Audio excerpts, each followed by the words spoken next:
Good morning, good afternoon, good evening, everybody. However you happen to be watching and or listening to this, I want to welcome you to the latest episode of the Gaming Circle podcast. The podcast where, this week, I probably sound as worse for wear as I am, but we'll get into that in a minute. I'm your host, Mr. K. Asante, TKO Asante, and all the places we communicate these days, mainly at discord.gg/TGCP. And I'm, of course, joined by the man, the myth, the legend, the one who's out here possibly playing more games than me this week, Mr. Everborn Saga. Good morning, sir. What up, though? Man, oh man, how you been? How you been? Been burning the candle at both ends, as they say. On the good news front, we're building a house over there, and we just had a major building inspection. How'd that go? We are now officially clear to begin closing the walls. That means you've got all of your electrical and plumbing and mechanical for the HVAC and insulation, all that stuff's approved. And now once you get the clear to close the walls, they don't come back until the job is done. So like we've basically done all the hard stuff. And so now it's what is impressive to me about all this? What is completely impressive to me about all this is because at the end of all of this, I now must add another accolade to this man's titles and call him Everborn House Builder, because you basically rebuilt this whole damn thing yourself. Yes. So the house, this is more than just a renovation, right? Because the house was built in 1924, and basically we just bought land. So we had to redo the foundation. Right. We all we kept was the four walls. We had to redo the foundation. We did an extension in the front and the back, all new plumbing, all new electrical, completely gutted all the walls down to the frames, and we completely gutted the heating system, and now it's a new HVAC system, and it was like a steam heat before. So this is literally a new house, siding, everything. So it's the impressive part to me, ladies and gentlemen, is he didn't just come out the pocket. Well, he did, but then he also was the contractor who was in the trenches day in, day out. Kind of wild, man. Impressive stuff. Finding the subcontractors and everything, even with the permits. It is owner as general contractor. This is the first time I've done a project this large. This is not what I do in my daytime job. I'm a software engineer, so I'm just managing this like I would do any project management at work. But sometimes you got to get your hands dirty, just like at work. Yeah. So very, very, very nice. Now, to explain why I sound like I've been beaten with a bat a couple times, it's because I've been awake for 30 some odd hours now, 36 hours, I think. Had to pull an all-nighter last night, and then had to pull an all-nighter 2 nights ago in preparation of the all-nighter last night. TLDR, we successfully did what we were supposed to do, but I feel like I have been beaten to a few inches of my life. So tonight, Everborn Saga today rather. Bob the Builder saga. Indeed. Ever Bob the Builder. Can he fix it? He will, with a lot of slander. It's fine. Yes. Anyway, so yes, I appreciate y'all joining us. I'm very tired. We will probably have a very concise show today because there is a lot to talk about. But I probably will fall asleep before the end of this show. No, I'm just kidding. But let's get into it. Oh, of course. Beyond the slander that he provided, he also provided a $5 super chat. Shout out to MJ Dark. He says, "Love the new Xbox energy and love console warring." Oh boy, like sports fan, like talking smack about other teams. It's my opinion. Hey, listen, we were just talking about this in the Discord. Listen, in my opinion, people need to stop being so shy and pretending they're above the console war. It's okay. It's just jokes. You're not going to hurt the billion-dollar corporations' feelings. People talk slander about sports.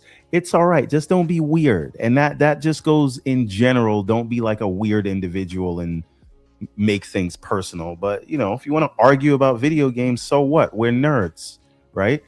It's better than arguing about politics or religion. Have at it. Let's not pretend. Let's not mask your fanboyism with like you're a business analyst, right? Like just it's okay. You like what you like, and who doesn't like what you like? They're the ops. It's okay. To be fair, at the end of the day, these people who are console warring now, I suspect are console warring because that's the modus operandi of the day. I suspect they'd still be console. There would be debate of Tic Tacs and Kit Kats. You know what? There's a lot of people who are a little bit of frauds out there because when it was Kumbaya Xbox, they were like, exclusives are bad for everybody, and who cares about that? And now that the energy has changed from the top, a lot of people are magically for exclusives again. No, I'm not naming names. You know why I'm not naming names? Because my mom taught me if you don't have anything good to say, you don't say it at all. Also, in other words, everything you just said now is you shouldn't have said. I understand. I'm not. We're not here to name names, but name them and shame okay, them. let me say the positive side.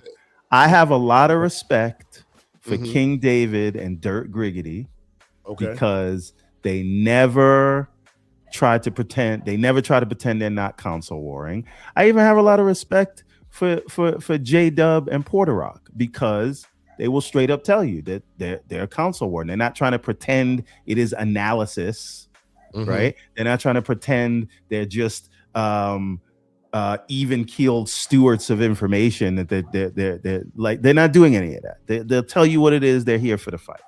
It's the people that pretend otherwise that just like it's a little grating. So it's okay. Have fun. People do it in sports. That's what this is. You pick a team. You have fun with it. It's not a big deal. The great Soul holier than remember for 22 months. He says, "Never forget, broke back Charlie." Hey, relax. We did forget that. You keep reminding us, Soil Tech. He is bringing it back. He's bringing it back, and I allow it. It's all good. Anyway, okay. So let's talk some games, sir. I know that we might have been pretty busy this week. I for one, kind of frequented the Discord a little bit, but for the most part, my whole week was spent doing some crazy like life stuff with work and all that. So I really didn't get a chance to really dig through the Discord as much as I'd like to. What have you been playing, sir? Anything new on your radar? I got a chance to check out 2 games, plus I booted up Crimson Desert to check out the new update. Yeah, let's talk about that. Apparently, they added a journalist mode, so I appreciate that. And there are some guys who play on regular, but like when they get to the ape, they'll switch it to the easy mode, and then switch it back because when you have those tough battles, which is that's right. That's good too. And we should talk about that for a moment as well. Just for a quick moment. I have heard, and this is a Discord conversation that we've had that bears bringing up here, and I want your opinion on it. What do you feel about those who fall on either side? Those who say you bought the game, you have to play it the way it was intended, versus those who buy the game, mod it up, play it any way they want. How do you fall? Oh man, you coming at Umbra's neck right now. Okay. No, I wasn't intended. No, I don't. I'm not a fan of mods for the exact reason that what happened with Infinite Umbra. Like it's not that I'm like afraid of viruses or whatever, but I'm afraid that updates may break the mods. So I won't. Well, that's me personally, I don't mess. The idea. The general idea is not necessarily about the quality of the game or keeping it the continuity. It's more the idea of, hey, you're not a gamer because you didn't beat it the right way or whatever. No. How do you feel? I don't believe that. It's your money. You do what you want with it. Play with your toy the way you can't tell me how to play with my toys. You didn't buy them for me. And right on cue, Infinite Game Shark shows up and says, "I'm innocent." See. You saying you're innocent gives credence to the idea that we should have anything to say about whether you use a mod or not. Like, is none of our business. I'm just saying I don't use them out of fear. There's no sense of like pride or anything. It is just I don't use mods just because I'm like weary that you don't want to deal with the BS them. of potential. Yeah, you don't want to deal with the BS of potential troubleshooting. I get you. Yes, I get you. but again, I have no issue with it, and if a game offers me an easy mode, I don't feel like I'm less of a player, right? Because that just means it's a better chance I won't drop the game. So, but that being said, you know, they did another major update to Crimson Desert, which I booted up to check out, and now how's the controls? How are the controls? They have controller presets, but that it seems like that's an ongoing thing. So there's only a few. You can't. There's nothing with combat that they've done yet. It is only like accept or you can switch accept to A versus B. So it's like they basically allow you to switch to Nintendo controls if you want. Okay, right. But again, they say that it's ongoing. That's why they say they don't have notes on it yet. So I suspect, as you said, once they test it more, they're gonna add more to the things you can change, and remap. But again, the speed at which they're working gives me a lot of confidence that we'll see more soon. It also makes me think. Last thing I'll say about this. Go ahead. I'm not mad that I put the game down because every update adds so much quality of life. Like, you know, 6 months from now, this game's going to be like perfect. You know what I'm saying? But the question to that though is, will you not then have to come back, relearn all of the systems? Well, I don't in like chapter 4 or something. You know what I mean? I don't. Yeah, no. I'm only in chapter 4 and I have less than 20 hours. I won't mind starting over if that's what I decide to do. Okay. But I usually, like, when they put an update out, I check in, let me see what they changed, let me see the new UI stuff, and it just becomes more and more usable as they get this feedback. And it's just super interesting to see an MMO style support team. And again, it is a skeleton crew because most of that team has moved on to DokeV, I believe. Yeah. But the support team that would have provided updates if this was an MMO is just doing quality of life things for the game. And it just gets more and more streamlined. And so I can only imagine where this will be in a few months if this is where we are, you know, 2 months in. Right. Or 1 month in. I don't remember when this game came out. I think it was a month ago. But like, you can only imagine how smooth the process will be. And imagine if you're somebody who just waits until like September to try this out. Like, you're going to be, you know, might actually be game of the year status by then. Yeah, absolutely. I don't disagree that the game today is a far more cromulent, more complete package than it ever was. Heck, it even runs on Intel devices now, and it runs pretty decently. So at the beginning of it wouldn't run at all. You know, a lot of the complaints, like when some of the reviewers had it because they didn't have these updates, when you played it in you know, in PAX or whatever, or wherever it was you played it earlier. I think it was Germany. Germany. Yeah, right. It was a lot of things in there that was like, this just feels like a lot to do for what you're like they were reimagining things, but now it seems like they're taking each of the feedbacks as people play it and then addressing those things without breaking them for others, right? So, even the new controller presets, they're like, here's classic, and then here's why default, I thought that they couldn't give it to you easily like that. And pause on that one. That's why I thought that it would take some time, because like I even spoke to Lucius recently. You know how that man likes to play. Once he enjoys the game, he no life's it, and he's like many hours in. He's like so far into the end game. And as I suspect, they keep handing you new features, new layers upon layers. I heard they just fixed one of the XP farms, and now Slow-Mo and Lucius are upset. Are like fiends trying to find a new one. You know what I mean? Like they keep upping the ante, and even in the hundreds of hours into the late game, they still like add more controls to your existing control scheme. Imagine making changes at the beginning and then having to deal with all those ramifications at that point. Is that a Spider-Man shield? Yes, it is. It looks like a Spider-Man shield. But yeah, so this game is chock full of secrets. Yeah, and really cool stuff, man. I really think if this doesn't get game of the year, it should definitely get like best ongoing game because It should be in the even though conversation. right, like if you could give that to Cyberpunk, like you can give it to this with the amount of work they're putting into to updating these things. But anyway, that's enough about Crimson Desert for now. I could talk about that myself. I've been playing a little bit of it, but we will move on from that now. Yeah. Yes. So there's two other things that I tried this week. The first is Pragmata. Oh yeah, talk to me about Pragmata. I have not even bought it yet. I know I'm gonna. I hear it's great. I bought it a few months ago, and then Green Man Gaming just sent me my code, so I said, nice. Let me try it out. I only played the opening of this, so I got to do some combat, got to do a little bit of hacking. The story isn't something that's like as engaging as like a Resident Evil or whatever like that, but it is, as they say, very Lost Planet vibes, right? Is this using the RE engine? Do you know? Yes, it is. It is, okay, because it has the same kind of look to it. That's why I asked. Yeah. It's almost a signature at this point. It's kind of certain style to its color.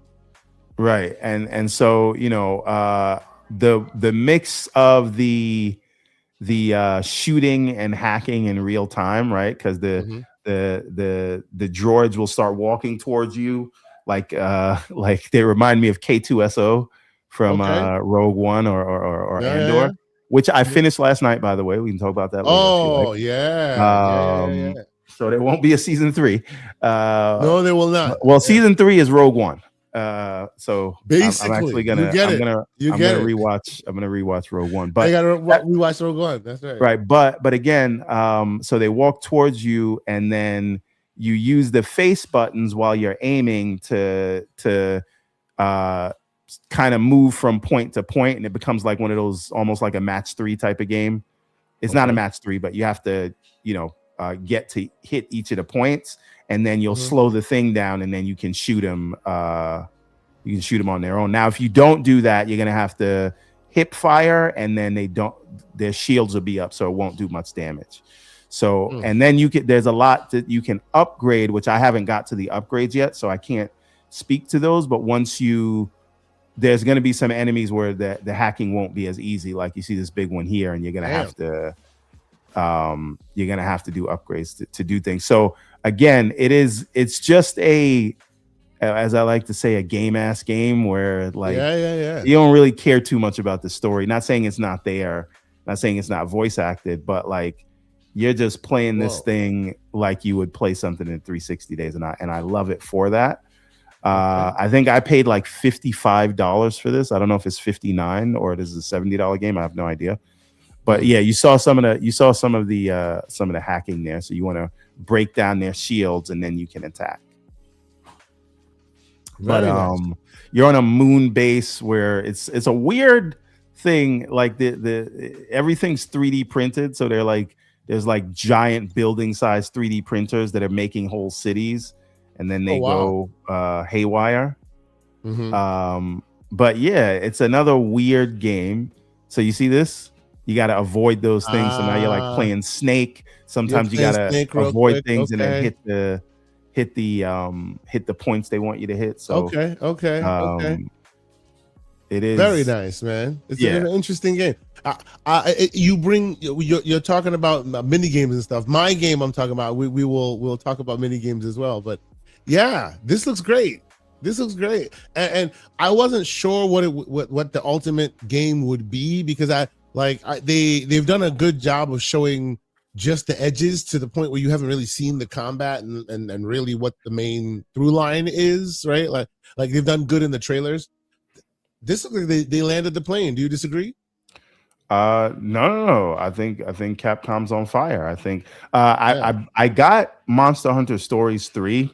Okay. Which seems really good, but it wasn't for me at the time because Monster Hunter onboarding is terrible. So they threw too much info at me in the beginning, but it did seem like a very well polished game. So I'm really excited. Like Capcom's publisher of the year. It's official. I don't know who's gonna beat them, right? But if you think between this, Resident Evil, and then they got Onimusha coming out, Yeah, and for Monster Hunter Stories. So they are really They're on front fire. loading You're the right. year with quality. So there's this one, and then there's Mouse PI. Yes, sir. Have you played Mouse PI? I have not yet. Again, my life was hell this week, so I hadn't get a chance to play it. I actually got a T-shirt from them in Germany. That like I got a chance to see the early, you know, like just the bones. Looks amazing. Have you played it? Yes, I played it up to the first boss. So how's it working for you, sir? I really like it, and it like I feel like this might be the one that I stick with before I fully get into Pragmata, just because it doesn't seem like it's asking too much from you, and it is a straightforward shooter. But when you add that, when you add this art style and then the sort of pulpy detective story, this is just more my speed at the moment. So yeah. I really like this. This is like a Text Avery cartoon. Like if you remember Who Framed Roger Rabbit, almost. I watched it recently. Is the vibe that I get, right? Like, yeah. And I love that they committed to like, let's just even make it black and white. I was going to ask you about that. I've heard some say that while it's great and it looks cool and all that, their brain just like can't handle it for long extended periods of time. Are those young people? I don't. Well, okay. Someone listen. I came up watching like Nick at Night. I came up on the Honeymooners, right? Like black and white don't mean nothing to me. No, you know what I'm saying? Yeah. I was born in the black and white days. I actually lived at a time where I had a black and white TV. That's how old I be. So there you go. You know what I'm saying? Like we got the I Love Lucy's, at least in the early days, right? The Leave It to Beavers. So this is, I get the nostalgia vibes, and it's still new, and it's an old school first person shooter. So to me, all about this. I do think I had to turn down the joystick sort of responsiveness because sensitive. It moves way too fast. So like it's a Twitch shooter almost. I should tell you, this looks like, and it's obviously different dev team. We were lucky enough to be able to get a chance to speak with that dev team. Remember the game that I was talking up called Into the Unwell? Yep. This is the same kind of art style, same cartoon forward. There is his third person, but it's exactly like that, where all the animations you see, they're all bopping. You know, they bop in a old school kind of fashion, right? They're all bopping. Their game is exactly the same way, where it's like nothing just sits still. Everything's bopping. It's a Steamboat Willie style. Exactly. They have that as well. Only theirs, because it's 3D, because it's colored and all that, it reminds you more of like a Ren and Stimpy cartoon than this, which is very specifically like going for that Steamboat Willie aesthetic. This is great, man. I can't wait to play it. It seems like it's a pretty big game too, like a real first person shooter, kind of like. I don't know how large the game is, but to me, like I can rock with this. A Rodimus says us two young bucks don't know anything about black and white. Listen, man. Dang. Look, buddy. But yeah, I'm all about this game, and then this coming week I got to get into Replaced for reasons. So we will get into that. But that's all I've been playing this week. Very good, sir. And actually, you dovetail it beautifully into the game that I'm talking about again, which is in fact Replaced, because now it's behind me. I have finished the game. I played it twice, beat through it twice. And again, you'll get no spoilers. You have a week because you get no spoilers from me. But I warn you now, ladies and gentlemen, you will get spoilers eventually. And actually, you know what? I'm gonna put it out there right now. Oh wait, hold on. I got one more game for you. So okay. I need to mention this. Yeah. So the name of this game is Town of Zaz. Can you bring this up? ZAZ. Yeah, ZAZ. Okay, Town of Zaz. Let's check it out. Oh, I see you, bro. You have this like it's like he just wears that aesthetic on his sleeve, bro. Every day, all day. This is all he's trying to do. It's like they know what to do to get everyone Saga excited. I get it. Okay. Okay, hold on. Can Hey, we get the super chat from Lemon real quick?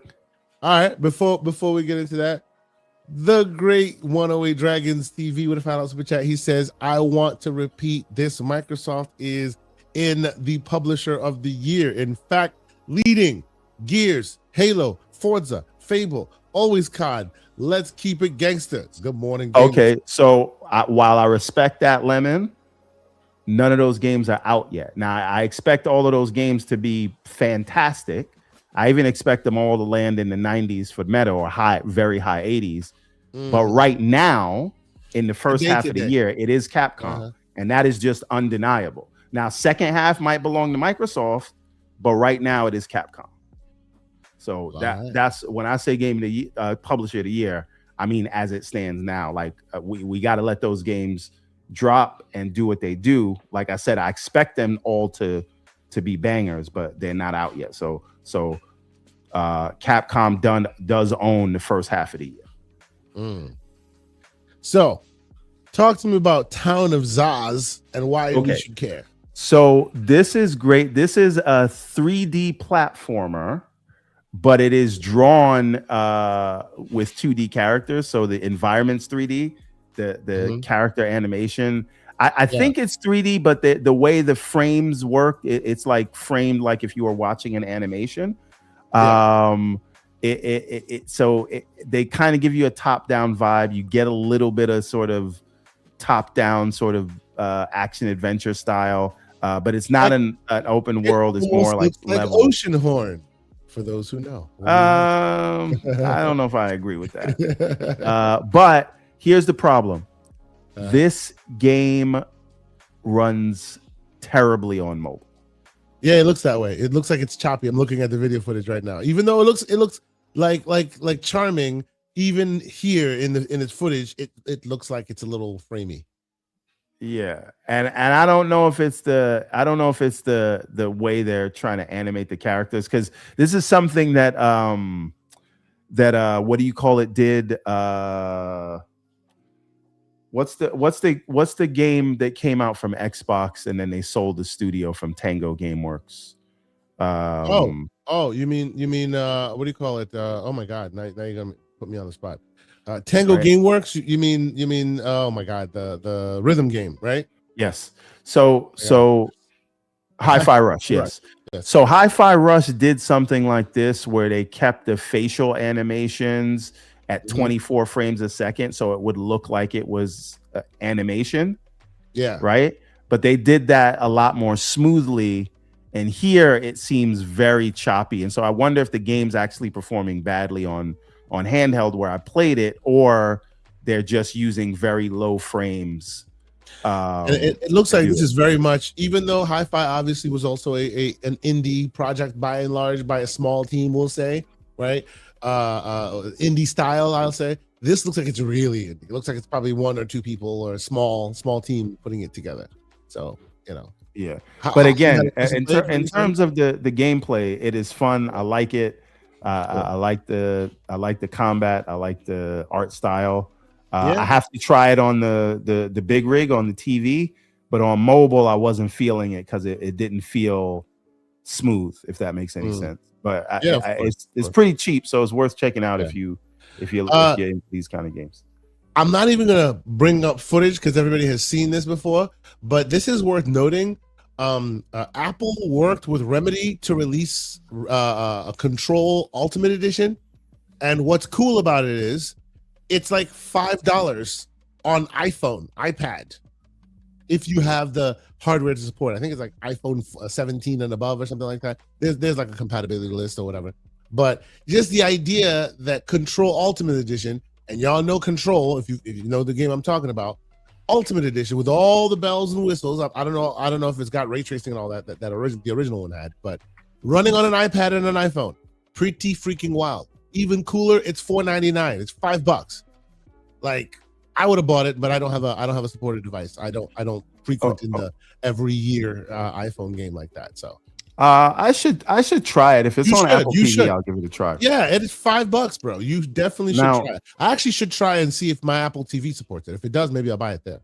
Now here is the thing, and we've had these discussions, right, about what happens in gaming now that you have like you can run Steam on ARM and get most of your library going, and does that change the landscape of where people will start looking for the games? And my position on that is a lot of people think that like Google and Apple need emulation or translation to get into the space, and I'm like, they're already number 1 and 2, right?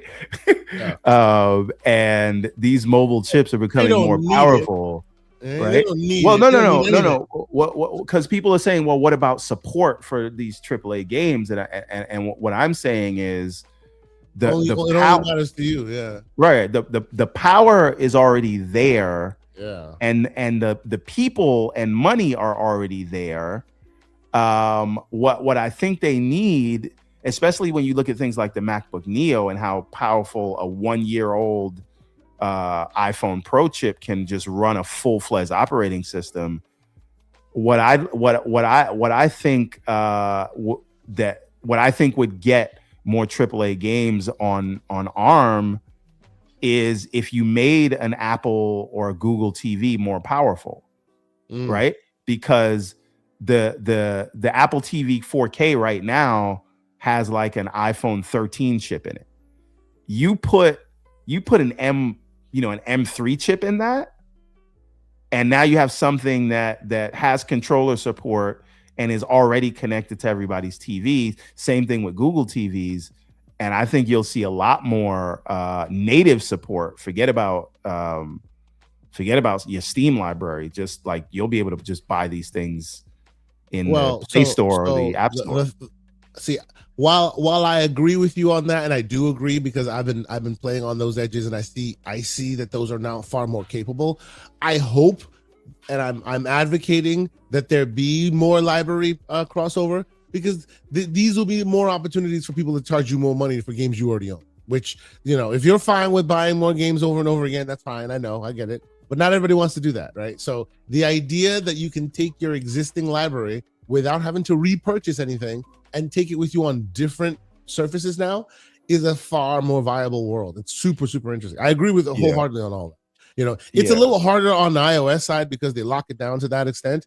But over time, even that will fade, and you'll get like the likes of translation layers that will be able to let you do all that, right? So I think ultimately it'll be much ado about nothing with the whole, the games belong here or belong there. They belong wherever you happen to be, and you can play them there. And that's cool. So and I like this idea of first of all, I just like the idea of ARM devices having access to traditional PC games, because of the form factors that it allows, right? Yes. So to me that's what's exciting. But in terms of like people talking about what Apple or Google don't need anything, right? They just need more powerful devices, and people will come to them because that is where there's so much money in mobile and things like that. So and again, the incentive for Apple is not to like fully embrace this. I know like these things are allowed, but fully embracing things, I don't know if Apple wants to do all of this just so you can turn your people into Steam customers, right? And we can talk about that later with Xbox. But like for Apple, it's like make it in our store, and we got 2 billion people running these phones, and we got so many millions of people on these Apple TVs. Make it native there, and then they'll keep the money, and there's a business case for it. So anyway, we talked about it before. Let's talk a bit about the game I've been playing, the game that you say you will be playing. Before that though, please if you haven't done so already, please consider hitting that like button. Let folks know that we are here. We've been doing this. We do this every week, Saturday mornings. We enjoy coming here and having great gaming chats with y'all, and we appreciate y'all showing us the support. Just one thing I want to say. I want to say one thing. Sure. We got Aaron saying COD removed from Game Pass, and Game Pass is still too expensive. And then he says, "Why are Xbox fans happy?" Well, my question is, now you're gonna. I know. It's just I'm just thrusting something in the chat. Let me ask you a question, Aaron. Lord, why are non-Xbox fans concerned with what Xbox fans are happy with? But we'll come to that later. I didn't want to forget. Here we go. Here we go again. Anyway, mind your business. That's all. Just mind your business. Deep cut for those who know. Anyway. All right. So I've been playing Replaced, as y'all know. I finished Replaced.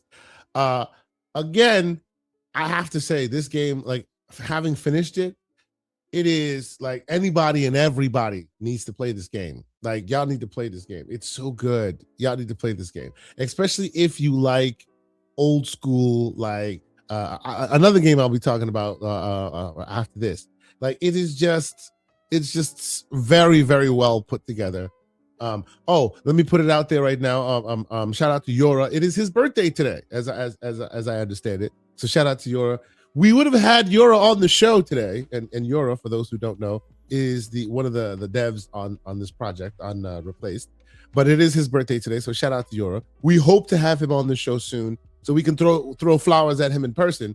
By then, hopefully, Everborn Saga will have already played this game, because I need to tell you, and of course, what you're seeing here is literally seconds into the game start. It is, do not let it get spoiled for you.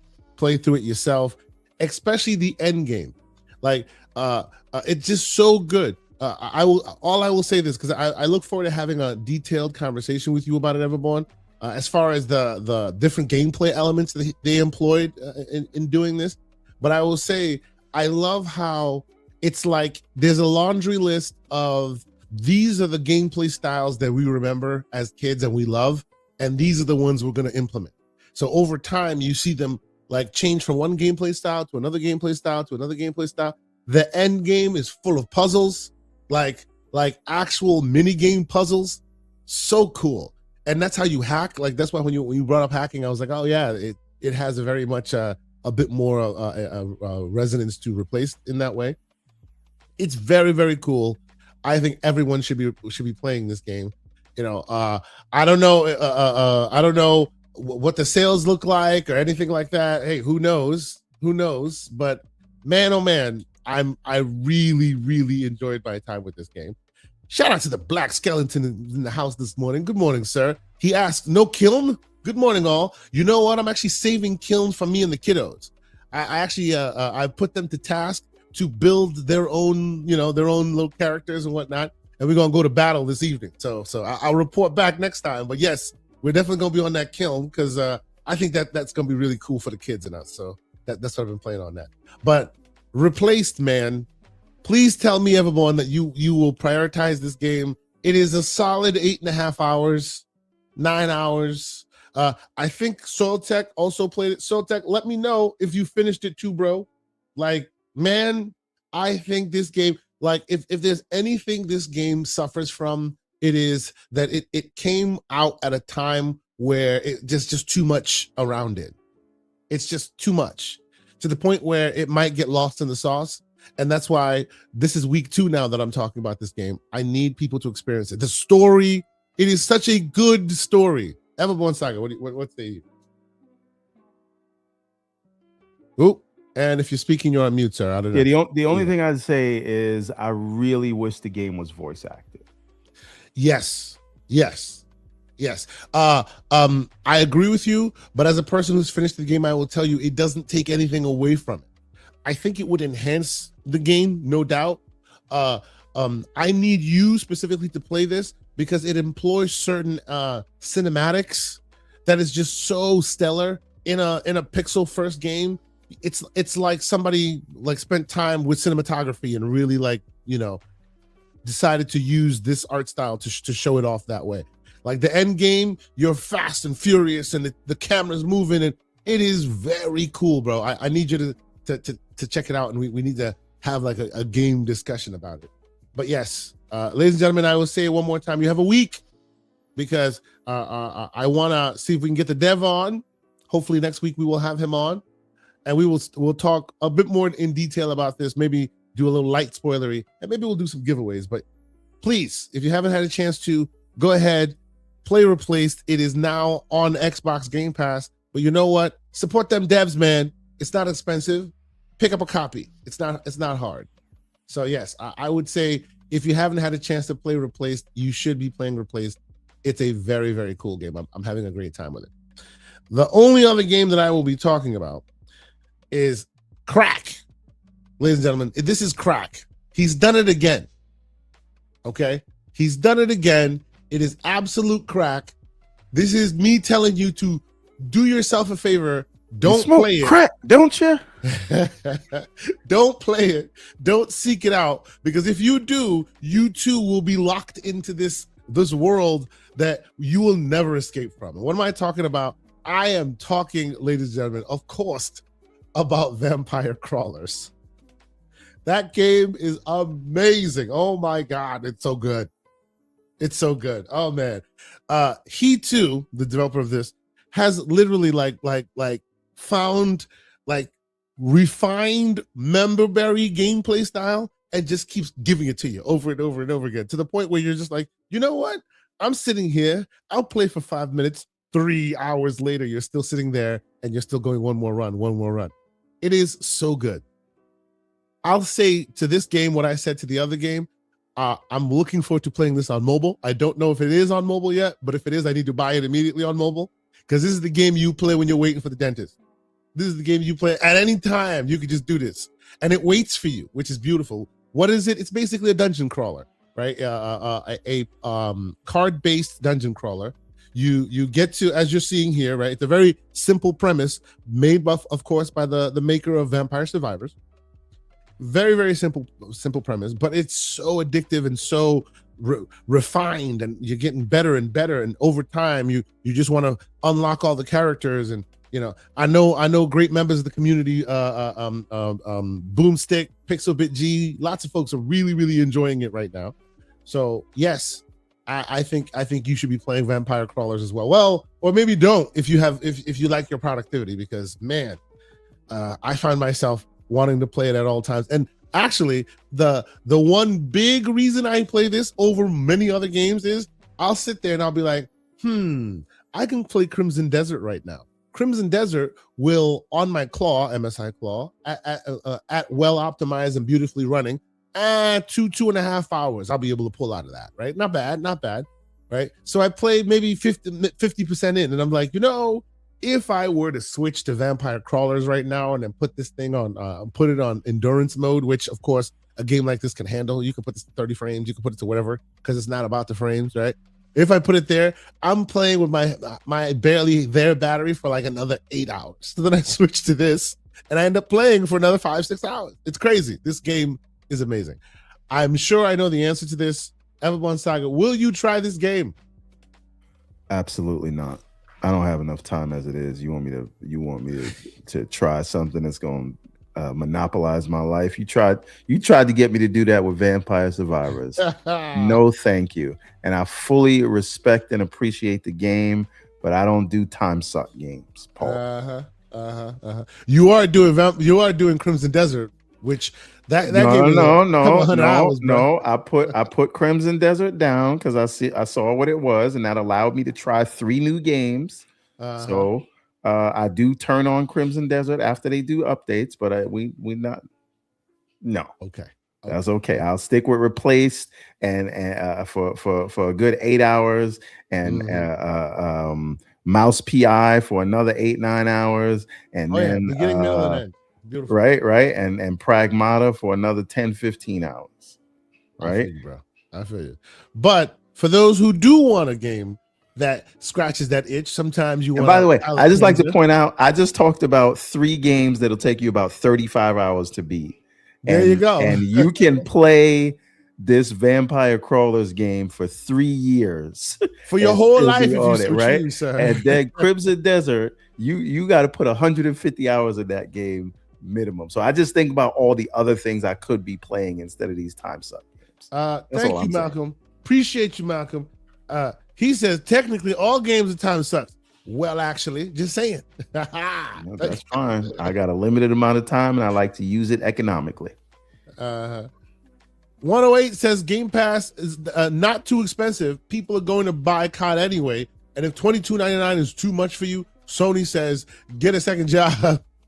Well, I mean, okay, so why do you care? Hashtag no life. so to be fair on that one, right?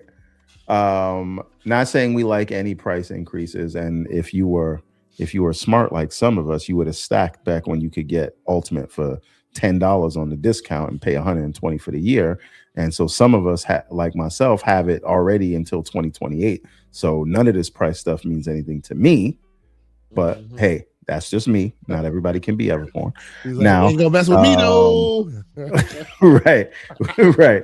But the key is wait until Black Friday when you get the sales, and then stack up to the 3-year limit on the cards, and you will not be affected by these price fluctuations. Anyway, excuse me. But the thing is, it was already $20 before they added COD, right? Oh. And then they added COD for 2 years, and that caused them to raise the price. So now they're bringing it back down by removing COD, but you still, in all the tiers now, have access to cloud and Ubisoft originals or whatever it is, and PC. So all the tiers include that. And if you look at the price raise based on inflation and everything else, this is actually in line with where things have gone over the course of the last 2 years. So let's not act like a 35% or 37% decrease in price is not at least a trade-off that is worth having a discussion about. So I will say, and I've been saying this a while, catch the receipts on other shows that I've said this on. I've never believed that Call of Duty is the reason they raised the price. I've always believed, and I still believe to this very day. I do believe because of cloud. I think it's because of cloud price, because I know what cloud prices cost. And to your very point, even the lowest tiers now have cloud access. They are using it to supplement cloud payment. I still think that to this day, because COD can be paid off by itself. Somehow every single tier now has cloud, and it's also raised the price even a tiny bit. You know, I agree with you that the price is still righteous and people shouldn't complain. But my initial idea, you should always complain. Thought, no price raises are good, no doubt. But the initial idea or the initial concept that it's because of COD, I always saw that as dubious, because y'all don't know what those cloud prices cost. It is insane what those cloud prices cost, and they are a landlord. They're not just a user of cloud; they also are a seller of cloud. So they know exactly how much they're losing on you using it. You know what I'm saying? So like, I know exactly how much this costs. This is a daily work thing for me, and I think you do too with AWS prices. Yeah, but I'm gonna argue that the price that you're paying for the cloud is the extra $3 above the 20 you yes were no paying. But that's my point. That's exactly my point. Right, but that $7 that they took off was what they raised it for COD, in my opinion. Well, sure. Yes, they did add COD into it, and COD did require, because all the prices went up, right? Like core, all of those went up, and I think that's where you get your increased price to cover the cost across the board for the cloud compute. But you know what? So I was going to talk about the stories of the day. I was going to get into some of the ID at Xbox stuff. I don't think you saw that. I hadn't even had a chance to see some of those games. I'll be in online and all these other things. But let's just move past that, because we're already talking about this whole cloud thing and Xbox and all that anyway. So let's just head towards that story, because I know that's get the super chats before you do it. Yeah, let's get a couple of super chats real quick. Good stuff in there. All right.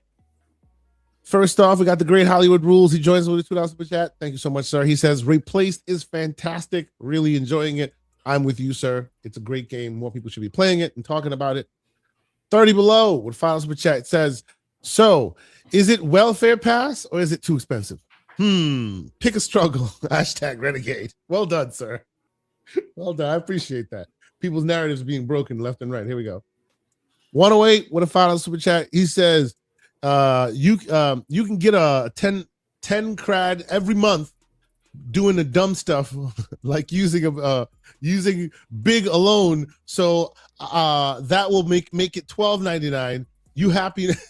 You happy? No broke gaming might be too much for you. Oh man, you got to stop fighting people, bro. You got to stop fighting people. They're doing their best. I mean, not everybody can do what you do, homie. Jesus. Look, 11's on everybody's neck. He's on the neck right now. He's on the neck. It is what it is. It is what it is. And then the great. But I do want to say. He says, please like and share, subscribe, and play replaced. That's a great message. But I do want to say, I will never get at. Listen. I make the charge them more T-shirt, right? So I can't get on anybody who is always going to press for people to get the best deal, right? When you go and buy a car, you don't just say the price is the price. You try to get it for what you can get it for. When you're dealing with a contractor, you don't just take the first price. You say, all right, you say you want 18, can we do 15, right? Like that's what you're supposed to do as a consumer. So the seller is supposed to try to sell for as much as he can. The consumer is supposed to try to buy for as little as they can. So I get it. I'm only pushing back on some of the reasoning that has been given. So JD4391 with a really interesting question, and I appreciate it. And honestly, the reason why I highlight this is because this is how I think a lot as well. So even though I may not be in every category, I try to see all categories because I feel like we as a community leaders here on this show and all that, should speak for that. And what he's talking about is most gamers who can buy their own games aren't only seeing it from their perspective. What about the non-gamer or the parent with more than one child? Why Game Pass? Absolutely, sir. And just so you know where I'm coming from, I'm a person who was a broke gamer for many years, who is now lucky enough not to be a broke gamer, but I'm a parent with a child of 2 who both really love games, right? And I'm trying to shelter them and make sure that they're not playing like dangerous games and things like that, right? Always seeking more things to broaden their horizons, stuff like that. So I try to approach a lot of my recommendations and how I feel about gaming and what they should be doing from that perspective, right? But I also understand that not everybody's like me. Not everybody got, kids and all that. That's a lot of the reason why I like Game Pass, because there are games for kids in there. Kiln is in there, but Kiln doesn't have to be for you if you don't think those kind of games are fun, right? That's why I like Game Pass, because of those dynamics that it offers. Everbone, what do you think of this question?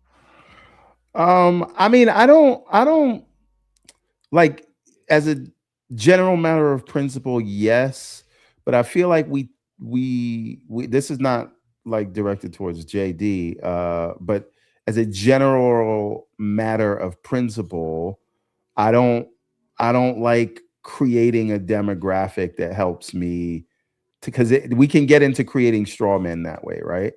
This is where the little Timmy comes in, right?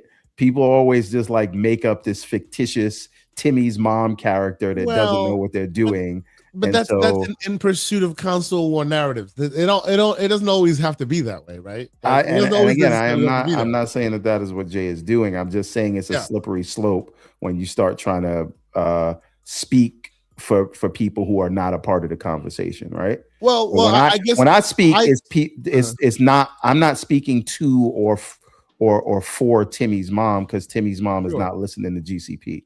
I'm talking to the people who are in the know and are listening to the show and making arguments, because it's very easy to create somebody who just doesn't know what you don't want them to know for the sake of the argument. You know what I mean? So I took what he was saying here to say that while most people fight the pitchforks come out for a specific side of the argument, there are lots of people, maybe him included, who fit the other demographics, and they don't have that voice, right? They don't have that representation in that conversation. That's how I took what he was saying to mean that maybe he is Timmy's dad or mom, depending. You know what I mean? And he may not be the one who's here. It's 2026. It could go either way.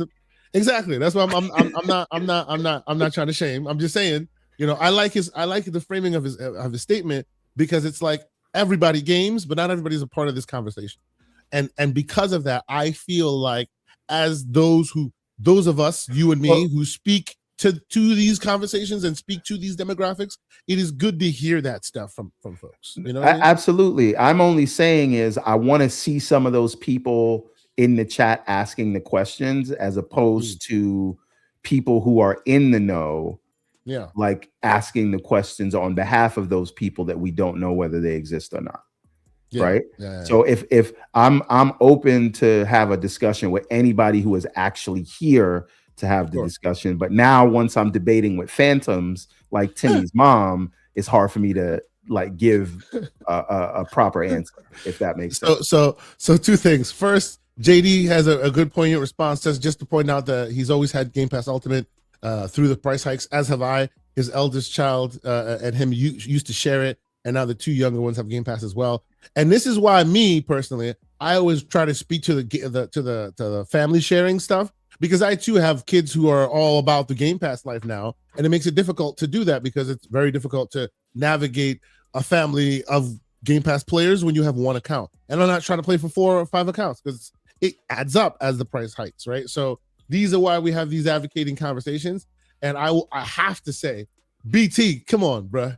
He asks, is Timmy's mom single? Hey, what are we doing? What a wait. Says, I'm tired of the crying babies. F that. No sip for that.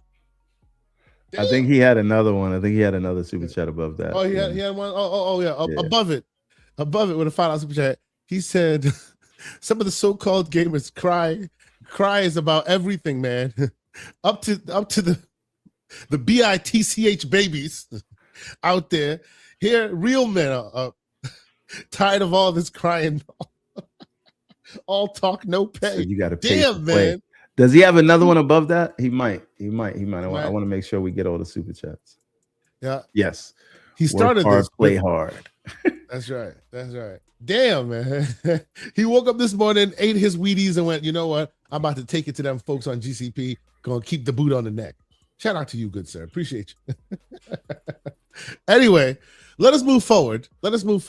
Because there is a lot of talk happening in our gaming sphere right now. You did want to talk about this real quick before we started the whole Xbox thing. So let me divert for just a quick moment and ask you, are you buying it? So apparently it's $99, and I am intrigued. So listen, it doesn't have offset sticks, right? Mm-hmm. But but I do argue that the Steam Deck is the most comfortable handheld, including the Switch 2. I'm sorry. But it is the most comfortable handheld you can buy, in my opinion. Mm-hmm. And that also includes the Xbox Ally. And that does have symmetrical sticks, right? And the positioning of them is different than the bane of my existence, which is the PlayStation DualShock controller, which I've always hated. But that's just because of muscle memory, right? So $99 is enough for me to give it a shot. So I will, because I have a feeling that Monday morning this is going to go live. Yeah, oh yeah, I'm definitely buying one. I have two. I will be getting up on Monday, and I haven't heard anything. But if you see how the leaks are going with the unboxing, and now we have a price leak of $99, I think Monday we're gonna hear, and it's gonna be sold out right away, instantly. Absolutely. So I will say about the pricing, we're now in higher price point talk. We're now in the higher echelon, where people are like, why is $100? Bro, the freaking Switch 2 Pro controllers out here, bruh, charging you almost a bill for way less capabilities. Actually, a lot of the Pro controllers. I'll take the freaking Xbox Pro controller to task, their Elite controller. I'll take the Edge controller to task for PlayStation. They're all very, very expensive by this standard. Because this, if you look at it, has so many freaking features to make your game run better versus not, right? The Valve has always come with super interesting features that no other controller has. You can't see it here, but they have capacitive thumbsticks. So just putting your thumbs on the sticks tells the game that your thumb is on the sticks, and that can also be used in game. They are super nuanced in how they make these things. It's a lot of. I am a little worried about false positives, meaning like you use the touch pads and now you're by mistake it registers that touch. So I'm going to see how. I will tell you, and I'm not on cam today. Forgive me. I'm holding my OG Steam controller in my hand right now. I have another one that I bought when it was on fire sale. We use a lot of the Steam decks, as you know. They are experts at control schemes. They lead, the world follows when it comes to Steam, big input and all of it. I love their control. A lot of people would disagree about that first Steam controller. I know they would. I know they would because it had a huge learning curve. I did give them smoke for not having a second D-pad, a second thumbstick, right? I'm holding controller right now. I would give them smoke. I think there was a variant that did have a second thumbstick, but the long and short of it is like everything they do is for purpose and it requires learning curve. But much like how I said in the example of Crimson Desert, they do it for a reason. They do it for a reason here too. And just because the others don't follow suit, that's why it seems weird to us.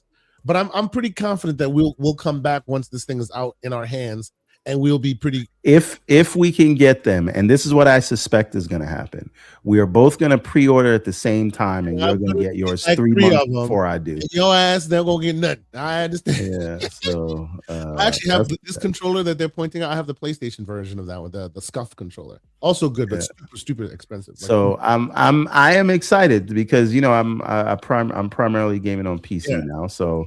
Yeah. Let's see if this controller can do better than my Xbox controller. And by the way, you see how he was holding it left and right, like putting it in his palm? It also has palm registration. So just you holding it in your palm, you can squeeze it tighter and it will register as a button press. Like it is so well put together. Like it's doing things that controllers that we all know just don't have. So the $100 price point, I think, is potentially justifiable. But yeah, it is expensive. It is expensive, which tells me if the controller is $100 and not $80, what does the Steam machine look like? What does the Steam frame look like? Now here's one thing that I do have to consider with this thing, right? So I am sure that Valve is going to take control of the Steam button in a way that they can't with the Xbox button on an Xbox controller. And the reason I say this is because when you consider what is called Xbox mode now, but full screen experience is what I'll call it until they update the UI. So when you consider the full screen experience and how it actually monopolizes the guide button, so that when you press it, instead of it focusing Steam, it brings up the game bar, right? Or you press for, what do you call it? Will this work with that, or will that Steam button just focus Steam? So this is what I will say. I reserve the right to be wrong, and we will talk about me being wrong when I am wrong. Let's see. Oh yeah, okay. We will talk about me being wrong when I'm wrong, but I will contend that this will have a control to change it. Right? They are not like other companies where they lock you in. Yes, it'll default to Steam. It will always default to Steam, but they also know as it should, right? Steam control. They also know that most of their Steam customers are also on Windows, and the big picture, the FSC is among us. They would not lock FSC away in favor of theirs. They will default it and then give you the opportunity to go into the settings and change it if you so choose. I would be stunned if they didn't do that. The old control schemes let you do that. I have the Steam controller; it lets you do that. It lets you change every aspect of it. Right, so it down. Listen. We're gonna do some experiments. I plan on getting it day one if they will actually sell it. As do I. We'll definitely be here day one. But that'll be one of the deciding factors to whether I daily drive this as my controller. So it'd be a bad decision for them to do that, in my opinion, because they don't have as much of a footprint on Steam OS where this thing shines as they do on Windows. And if you literally lock everyone down, because not everyone will automatically go to big picture mode as you would. Some people like to switch between. No, but here's my setup now, right? But your setup is Steam big picture mode first. Not everyone's setup is like that. No, I understand that. What I'm saying though, even with my like, I boot my handheld and my PC that's connected in the bedroom. Those boot into the full screen experience, and by default the Xbox app opens. But usually what I'll do is I will open Steam in big picture mode and then close the Xbox app and then launch from there. But I got you. But I heavily utilize the game bar and the task switcher of the full screen experience. I use that with big picture mode. So I don't want that guide button focusing Steam. I want it to work with the task switcher and the game bar, even though my primary interface at the moment is and in your normal world, where company's gonna company, right? They would lock you out of all the ulterior options. And if you're in their world, you're in their world. When you press the button, it'll only boot up their stuff, nothing else. I say that won't happen here. I say you will be able to like granularly say, okay, when I press the button, it'll go to this one, but I'll still be able to press the button and game bar shows up rather than the in-game stuff from Steam. Yeah, I think that will still be available. Yeah. And anyway, like I say, I'd be happy to use the Xbox app instead of big picture mode as soon as they get the UI where it needs to be. Place it needs to be. Yeah, I am excited. I am excited to see that this thing is finally coming out. I think this should have been they should have been rolling this out a long time ago. Yeah, Steam Machine is kind of still dubious or whatever. That also might come out, but this is not as hampered by current techie events as the RAM and storage stuff is. So I think they should turn the page and start more conversation about this. Max City Entertainment, I'm gonna need you to explain. Game Pass is now PS Plus. You're gonna have to explain that one to me. You keep with the console war stuff, bro. What I keep with is the engaging with the chat, sir. Yes, I know, but you only engage in stuff you want to fight about, clearly. All right, listen. Max City also says, because he's been a member for 10 months, salute to Max City. He says, removing day and date is trash. I unsubbed. Okay. So, Max City, you realize it's just one game that they removed day and date from, right? I know there's a lot of fear mongering and FUD being spread. Like, if they could remove this, then what do they do next? See, this is where I'm going to have to stand with Max City on this. Not that I agree with him that it's trash and he unsubbed or whatever, but you're downplaying the one game. A lot of people literally live and die by that one game. It's like a freaking phenomenon. Yeah, no. And you don't play that one game. But guess what? Guess what? Game Pass was at around 35 million subs before Call of Duty came in there. You know what Game Pass is at now? Probably around the still 35 million sub, because they have not updated us. So no, not a lot of people on Game Pass was on Game Pass for Call of Duty. Didn't take two kind of like say they were close to 40, almost 45, something 40. Like that? No, that's console sold. We're not talking about people in Game Pass, right? Okay. So here's the thing. Right. The reality of this that I think that they saw when they removed Call of Duty is that if you're the kind of person that only plays Call of Duty and that's the thing that you mostly pay, it doesn't actually make sense for you to play Game Pass. Yeah. Right. And the kind of person that subscribes to Game Pass is the kind of person, the eclectic gamer, the grazer that plays a lot of games. And so the person that subs to Game Pass real quick is the person that will play the campaign a year later. Shout out to me. I'm so happy. Right. So again, I think that Venn diagram is not a perfect circle. I think it's more like a figure eight that's laid on the side, right? And so yes, there's some overlap, but the fact of the matter is, for me, subscribing to Game Pass is about the South of Midnights and Clockwork Revolutions and Halos. It's not really about Call of Duty. And I think Yeah. if Call of Duty was the thing that made the price $30, then you take that out, because a lot of people don't play Call of Duty, but they had to pay for it to be in there. So that's all I'm saying. And I've seen the request in the chat to put up the Discord link. So there it is. I will put it in the chat. It is discord.gg/TGCP. These are the debates we have. These are the back and forths. Join us on the Discord. Funny enough, I don't know what happened. I was there yesterday, and for the most part, the audio chat was kind of dead. I saw a lot going on. Listen. Don't do it. No FAMAS, and now you see it's like a ghost town in there. You see. Put some respect on FAMAS' name. Stop it. All I'm saying. Stop it. Anyway, before we get into the whole thing, gotta ask you real quick. What do you think about this news? Assassin's Creed Black Flag. They had an awesome DLC. They are removing all the DLC and the multiplayer from it in the remake. Remake of it. Do you care? I want to know how much it's going to cost. It should be cheaper than the OG.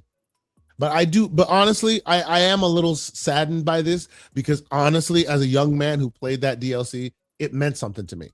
It was really powerful. They did they might sell it to you again by itself. Yeah, why not? It was DLC before. They could keep it as DLC again. True, but in the world we live today, I don't think pro culture stuff like that flies as well as it used to. This is really like freedom cry, and like it's a very well researched Assassin's Creed side story about Nigeria and a few other places. It was very cool. Yeah. Not to belabor the point, but Max City says he's not buying COD or subbing back to Game Pass. My question to Max City is, did you only subscribe to Game Pass for Call of Duty? And if you did, then that makes perfect sense. That's the reason you subscribed, and you thought paying $30 a month just for Call of Duty was worth it to you. Okay. But like, to me, I'll revisit this conversation if they start removing other games. I think Call of Duty is like a special case. So for me, I think this is a good move because the people who want to play Call of Duty can buy it with the $84 that they're saving from the subscription drop. Yeah. But that's just my opinion on it. We keep putting the cart before the horse, but we'll get there. The great Jesse Norris from day one. Shout out. What up, though? Hope you're doing well. Look forward to seeing you in June, by the way. Looking forward to it. Always great to be able to reconnect with folks. On that note, 108 Dragons with a $2 super chat says, "See you in June, my real ones. Stand up. We walk the walk." He outside. Then Mr. Two Opinionated, with $2 super chat. He says, "Legion Go price talks." Yeah, I don't think we need to go too far into the Legion Go price talks just to say that thing is ridiculous and wild, and no one should be buying that at $2,000. Ridiculous. I think it spells the end of them leaving that, the beginning of them leaving that market, because they know they're pricing themselves out of it. It's kind of sad, even though they have great hardware, in my opinion. He then follows up with another $2 super chat and says, "X walk on FAMAS Gray." Oh man, damn. Boy, you say that name a few times, they might show up. You better be careful. Yeah. Also, another quick note. Did you hear that Marvel's I rumored? Don't believe this rumor. Apparently, neither does Jason Schreier. But to me, saying that, well, first of all, rest in peace, Tony Todd. But saying because he passed away, they canceled the whole game makes zero sense to me. Because he is, and forever will be my candy man. I'm sorry. Continue. Absolutely. Shout out to Yahya Abdul Mateen, but no. Yes. But again, I don't believe this rumor. Now, I'm not saying it's not canceled, but the reasoning Yeah, is completely it really suspect to seems me. too buttoned up. Yeah, it seems too. Because remember, these are the people who completely recast Peter Parker in the same game with the Yep. original Spider-Man Yep. when they did the definitive edition. So it's not like they're above recasting. True. And it is a video game where Tony Todd wasn't doing the motion capture; he was just doing the voice. So I see it. We'll highlight that in a second. But to me, the idea that because one of the voice actors passed away, you're going to cancel the whole project. No, if it is in fact canceled, there's something much worse going on. It is not because somebody passed away. And I don't like people putting stuff on the dead like that. So I don't believe this rumor at all. Shout out to the great Dr. Dry Rub, who is making it rain codes in the chat right now, ladies and gentlemen. If you happen to get one, how about you give him the respect due him? Shout out to the great Dr. Dry Rub. Some good old games too, like Binary Domain, great collection. Dang. Anyway, so all right, there's that, and then there's the other new rumor. We're staying in that. Keep looking at the chat. There's more codes in there. Oh yeah, he's dropping codes. Straight lights. He's just dropping codes. He's out there. Ace Combat, spring cleaning, baby. Get them codes. Shout out to Dr. Dry Rub. So Xbox looks like they're doing an entry-level tier that leaked. And that entry-level tier may not have online multiplayer. Cheap. A cheaper version of the early of a curated. Oh snap! Sonic Generations collection. Dr. Dry Rub is killing it right now. Oh snap! If you want Pragmata or replaced, he will be dropping codes in the Discord. So you got to join the Discord if you want to get the Pragmata or the Discord. Very true. Yeah, and you got to go in there and find them. You might have to come see me about them Pragmata codes because I need to play that game. Anyway, great Dr. Dry Rub, always being great in our chat. Thank you so much. 108, not to be outdone, $2 super chat. He says it's canceled because Game Pass costs too much. I see what you did there, Levin. I see what you did there. All right. So what do you think of this so idea? I think it's great. Well, so here's the thing. I think we do have to understand with this one. This is a part of what Asha announced in the partnership with Discord. So this is something that's going to come with your Discord Nitro subscription. Yep. And usually if you got Discord Nitro, you're probably on PC, so you wouldn't need multiplayer in that case.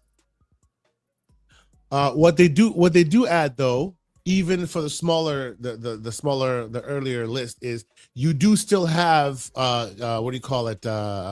Play Anywhere. So that means all those games still are accessible on your PC too. So even at the early tier, if you want to play online, you can always just go to the online version and do so. But in their smaller tier, and we don't know what the pricing looks like, it's all rumor and speculation up until for now. Let's see what's it say here. It would allow for up to 10 hours of cloud gaming to earn rewards, and it's integrated into the Nitro tier, right? So games like Fallout 76, Deep Rock Galactic, all those games that you play for a long time, online access, that may be a little difficult to get your hands on in this tier. I still think, it's still a free tier if you're getting Nitro, so it's not something you're gonna like subscribe to, individually, as far as we know. So I mean, it's additive if you have a Nitro. So I'm not mad at it. Yep, understood. So all right, okay. So let's talk about the big news at Xbox. Steven Totillo wrote an article you wanted to talk about. Shout out to Idle Sloth putting out good information. Well, just chronologically, we should do the main article from Xbox Wire first, because this interview was in response to the Xbox Wire article. So the Steven Totillo thing will make more sense after we go through this. Yeah, this is the Xbox Wire article, the We Are Xbox article. All right. So obviously I'm talking to an audience that knows exactly what this is all about.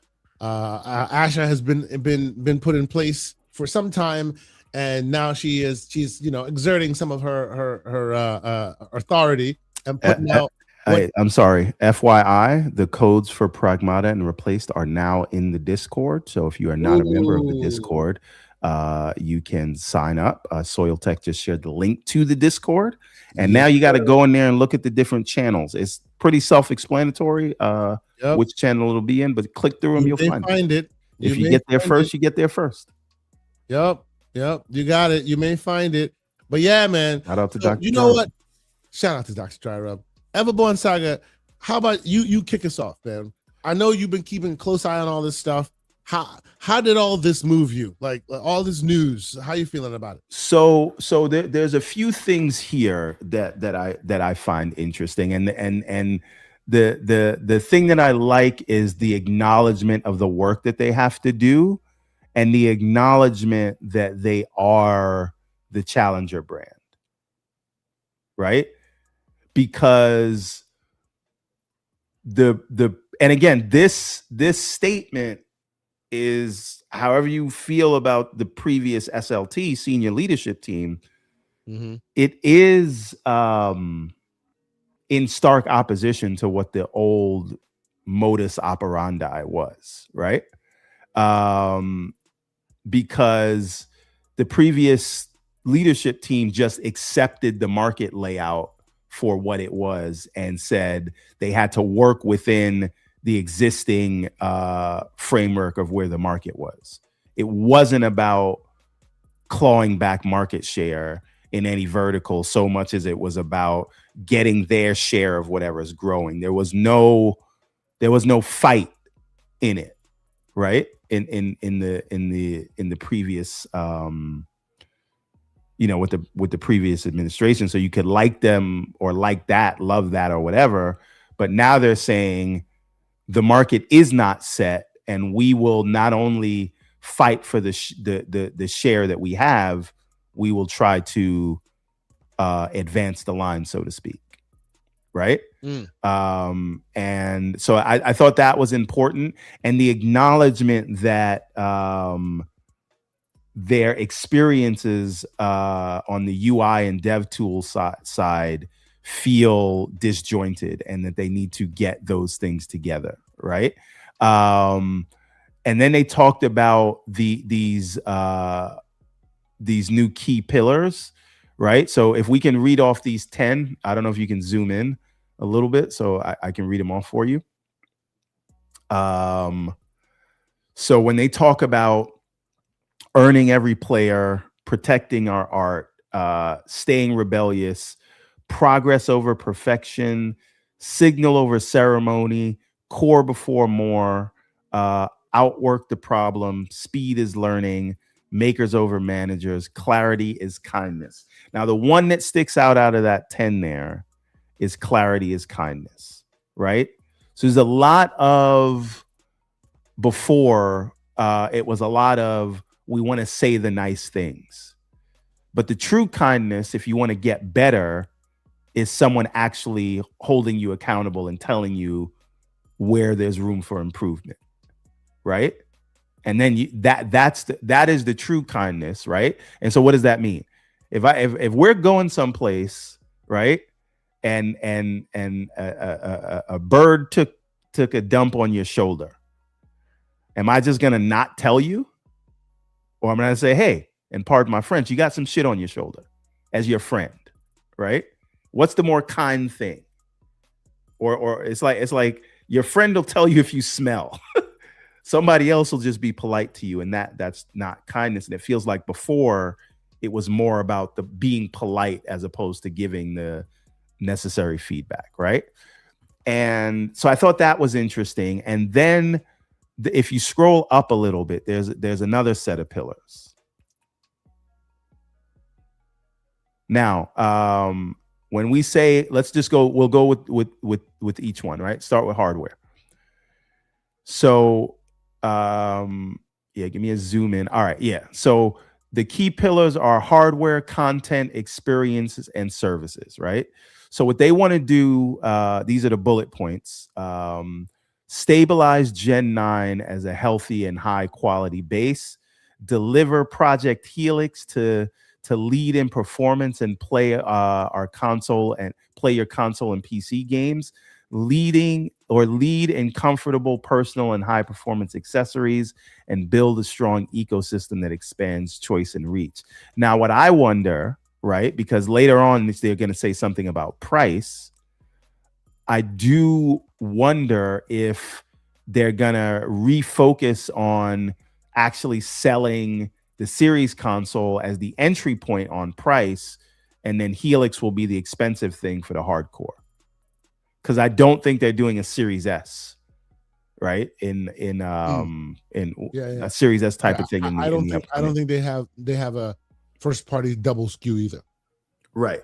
So and again, I think cloud is what they're going to view as another price point. Hey, Harry, we're going to get to that because you're asking the right question. Well, I'll just say that.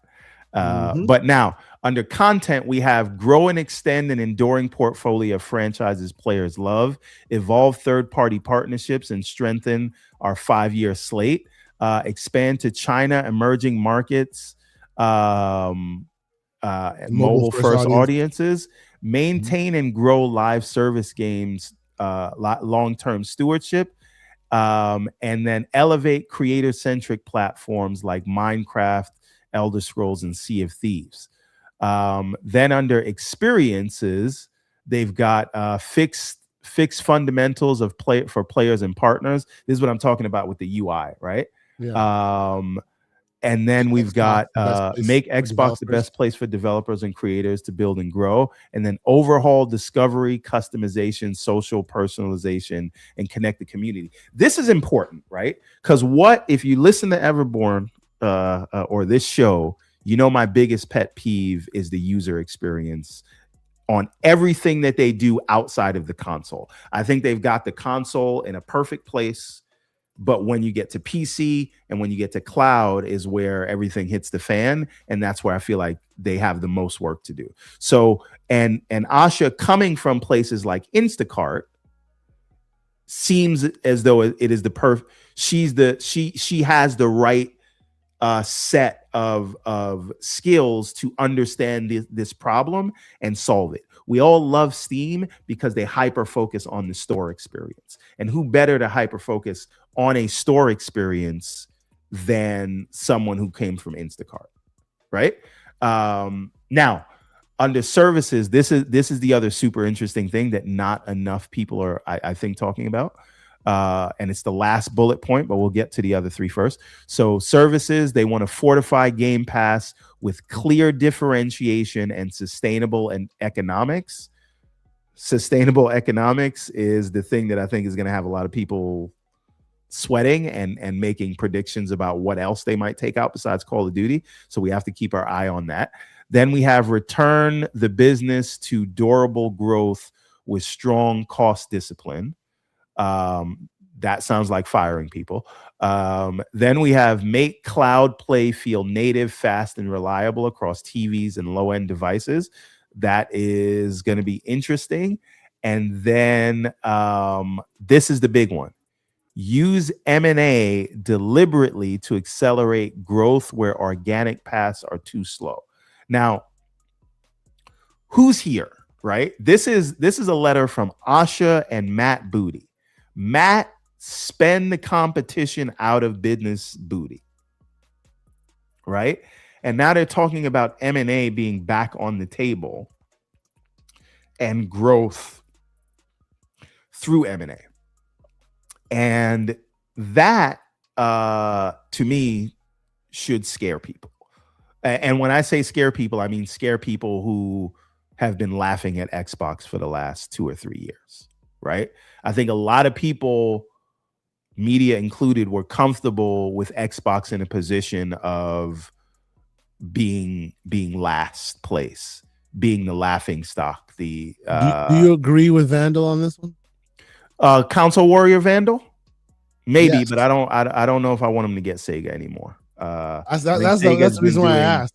Sega has been doing fantastic things, and you guys all know that I was before ABK, I was team Xbox get Sega, but I think Sega has done all the things they needed to do on their own, and I don't know what Xbox could add to Sega at this point. But I do feel like there's things they could take away. Now, there are other places where I think it would be a good fit. I just don't think Sega is the right fit right now, because Sega doesn't appear to be in any. I don't see Sega with anything. This is a good question that Micah 4818 asks. What studio has improved? You want to do that? I'll purchase them. Oh no, this is easy. This is good. No. I'm ready. I was ready for that question. Yeah, I would say that Ninja Theory has improved since Microsoft purchased them. Right. I would say all of Bethesda studios have improved since Microsoft. All of them. Because the last 2 games they released under independent studios have not been great, right? And you even saw the products that came out towards the later half of the development cycle when they purchased them also came out not great. Redfall, I'm talking to you, but the games that have been incubated within their environment have come out, landed well, and made pretty good progress. I mean, Avowed, listen, Outer Worlds 2, and Obsidian. You want to tell me Obsidian Labs, delivering multiple games a year is not better than they were before? Yeah. Right. It is not to be denied. South of Midnight. Compulsion just won a Peabody for South of Midnight. It is not to be denied that there have been hiccups and missteps and stuff. Absolutely. Indiana Jones. Shout out to Aaron. Yep. Yeah. It is not to be denied that there have been missteps, but I can say unequivocally that all of the studios have had some shine. I mean, look at freaking Mojang. Like, what are you talking about? They are a $1 trillion enterprise on their own post Microsoft purchase. Like, they are a big dog all by themselves after what everyone thought was the end of Minecraft. So I will give them credit in that way, right? They know how to look at Playground Games since they were acquired. Right, they released Forza Horizon 5 after they were acquired. Forza Horizon 6 is going to be the biggest thing, and now they're working on Fable that everybody's looking forward to. So, I don't know if you thought that question through, Mike. And DJ Marshman, I appreciate it. You can have your opinion on things. I actually thought all 3 of those games were pretty great, and I really enjoyed them. So, if you don't like it, then you don't like it, and you'll play the games that you do like. Right? But and again, I'm sorry, you're not gonna tell me that Outer Worlds was better than Outer Worlds 2. I'm just you can't convince me of that. Yeah. Right. Yeah. So, Yeah. And again, this is the other weird thing. All they have a track record of 80 plus mid 80 Metacritic games, and now those are considered mid because they don't hit 90, right? And it's that sort of binary level of thinking where if it's not a 90, it's bad or mid. And I just don't look at things as that black and white. So Day Reezy, who's been a member for 3 months, says, I have COD fatigue. $30 is too much for something that I don't use. Good riddance. Max City is compromised and his heart is weak. Wow. Damn. PlayStation a mustard heart. Damn. You people go for each other in the chat. Damn, that's cold-blooded. Anyway. We got In Exile working on Clockwork Revolution, which everybody's looking forward to. And so I just don't I don't even know why that question was asked. Hidden Rogue Studio says, how does that mean Playground has improved? They were already excellent, and Fable hasn't come out yet. I would say Forza Horizon 5 was their best Forza, and now everybody's looking forward to Forza Horizon 6, and they have staffed up, and now they're working on another game. So yes, they are better than they were with Forza Horizon 4. I would say they have improved because before they were only making those games that they could make, right? You know them as a racing studio. That's it, right? Just like Guerrilla Games has improved, leveled up, right? Added new levels to their soul as far as moving from Killzone to other franchises and all that. So too now has been Playground has been allowed to move beyond the racing genre. That is an improvement. Now, how they land that plane, to your point, remains to be seen, but it is impressive. You cannot say that they have not improved, right? Every studio is known for what they are known for.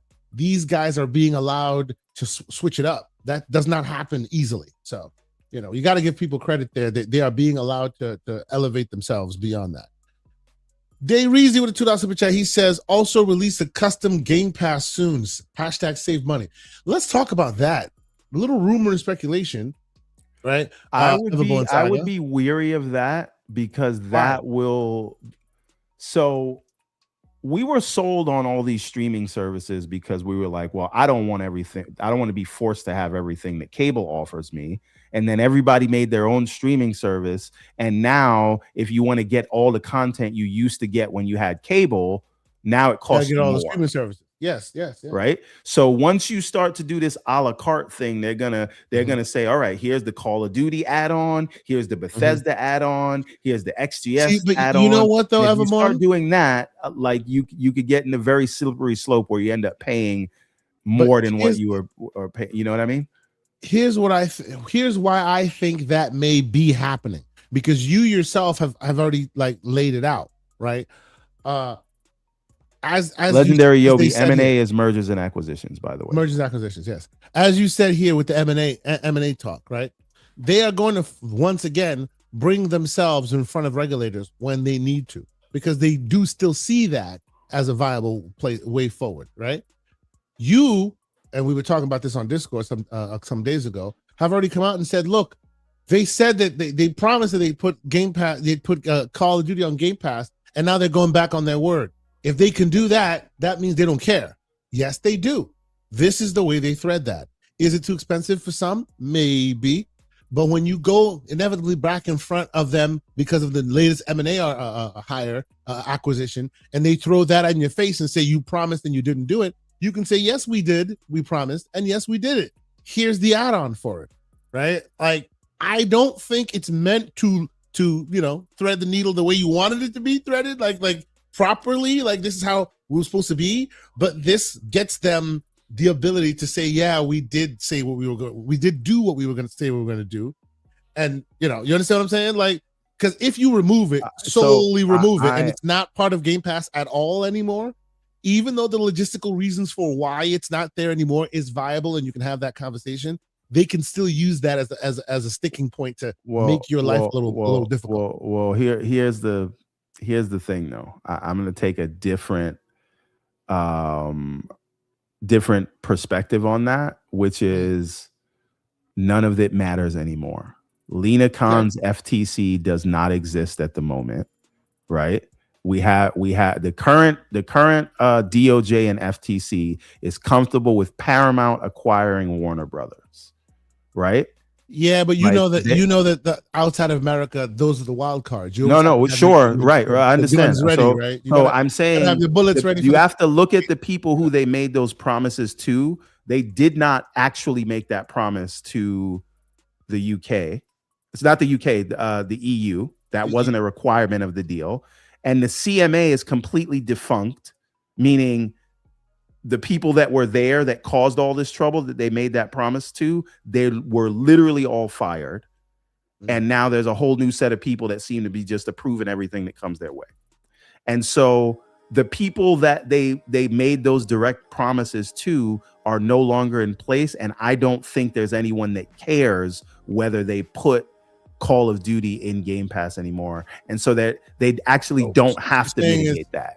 So what you're saying is the role of lying, crying, flying will not be reprised, so everything will be smooth. At least at the moment. I just think if you look at the world landscape right now, it doesn't seem like you have those checks and balances that are in place, unfortunately. So I don't think anybody's going to hold them to account. And I'm not saying that as a good thing. I am just saying if you look at the landscape right now, I don't think anybody's going to care, and I don't think it'll even come up if they try to acquire something else. The great Max City, $5 super chat. He says, "Cause I disagree and Game Pass is trash. You insult me." LOL. There's no need for the internet tough guy insult. You're embarrassing yourself at Dayreezy. Damn, y'all are going at each other's necks I right now. don't want nothing to do with whatever that conversation is. No smoke, bro. No smoke. We just cool. talk. Be cool. You know, we talking. No smoke here. Come on now, be good. And for the record, Mac has been a great member of our community for many years. Whether he's disenfranchised with his service or not does not mean he deserves smoke. You know, everybody has their opinion on the matter. If you still like Game Pass, good for you. If you don't, then it is what it is, right? There's no need for smoke either way, I don't think. Anyway, so all right, everybody be nice in the chat. You know, we always doing this on a Saturday. By the way, Mac City, you're still wrong, but we don't need to go to the insults. That's right. We think you're wrong, but we don't gotta insult you because of it. You know, you can be wrong and still be cool. It's all good. Strong and wrong. All right. What do we got from Slow Mo here? All right. Satya probably okay. I'm not forget it. Oh man, well, you got to read that one. I'm not. No, you read it before you put it on Front Street. You should have read it first. Anyway. You can't just randomly highlight Slow Mo. You gotta do some prerequisites. No, you gotta do some reading. Otherwise, you're gonna get screwed. You know what I mean? But okay, so let's take this conversation into a different realm. All right. Are we going to Steven Totillo? Because there's one highlight in that article that I found. Okay. Super interesting. What part of the article you want to talk about? Okay. So the part about Will. Let me. I got you. All right. Let me get the quote. All right. So, Steven Totillo asked about what they mean by the next World Project Helix being open, right? Mm-hmm. And there's I'm reading this as we can try to find it in the article, but there's a few paragraphs on it, so we don't want to. Just do a search for open. Do a search for open, and we might be able to find it, so we can read the direct thing instead of someone's editorialized. All right, so open. It says the Xbox platform was built to be affordable, personal, and open. Is this what you were talking about? No, just okay. Sorry, look for Ally. Look for Ally. So if you search for Ally, we'll get to the place in the article. Okay, Ally. Yeah. All right. So here we go.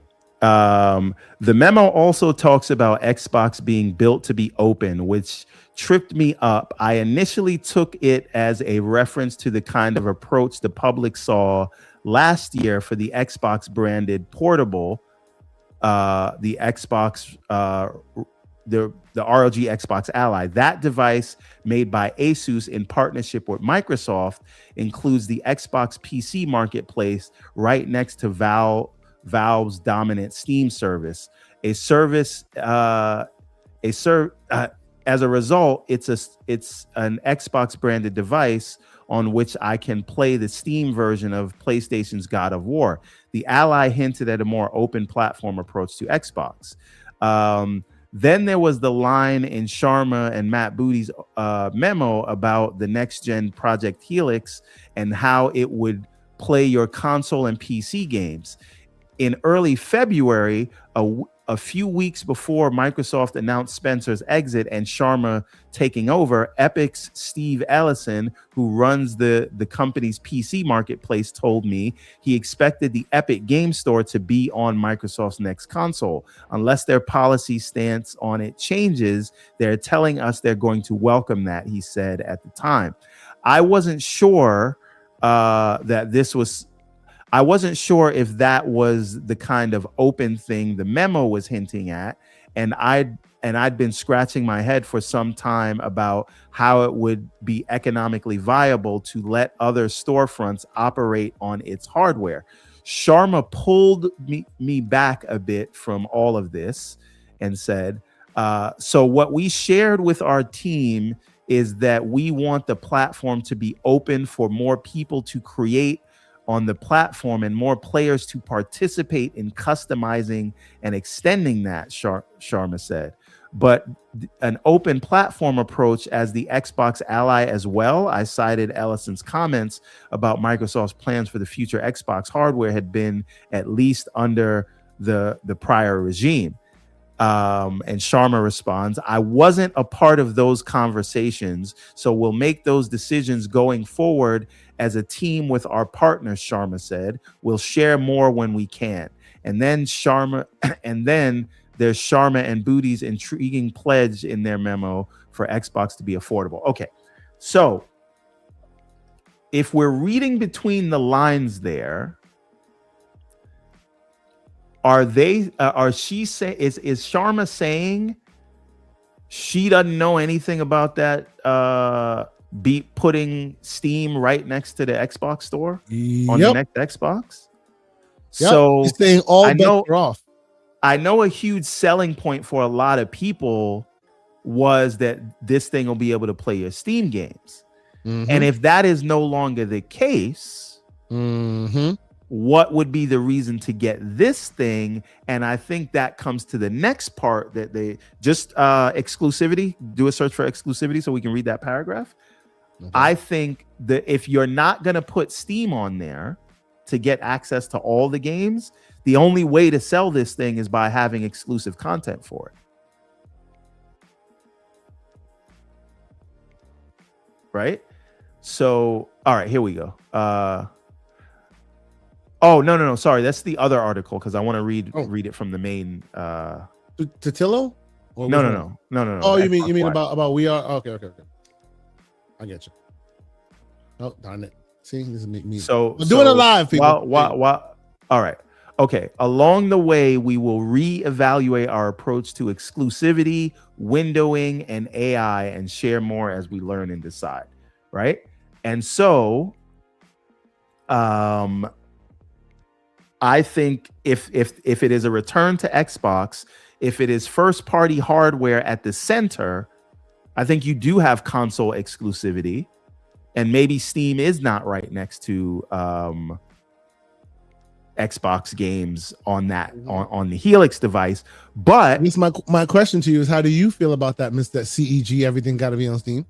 Well, again, I think they leave their partner devices to be more like the Xbox Ally, but with a streamlined experience in Xbox mode that is closer to the console UI.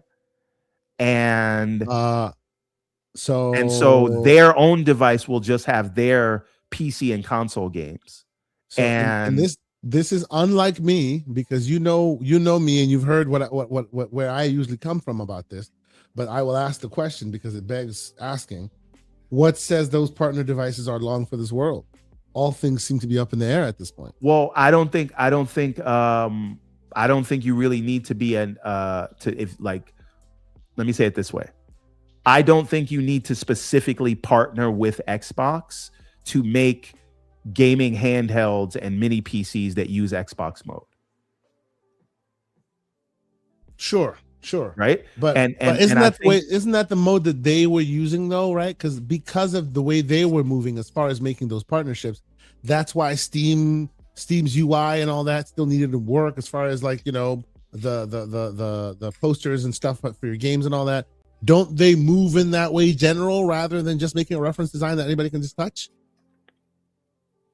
Well, there's a lot of different permutations that this could take, because I've seen other people interpret what we just talked about as, hey, the store won't be there, but they'll allow you to connect to your Epic and Steam libraries.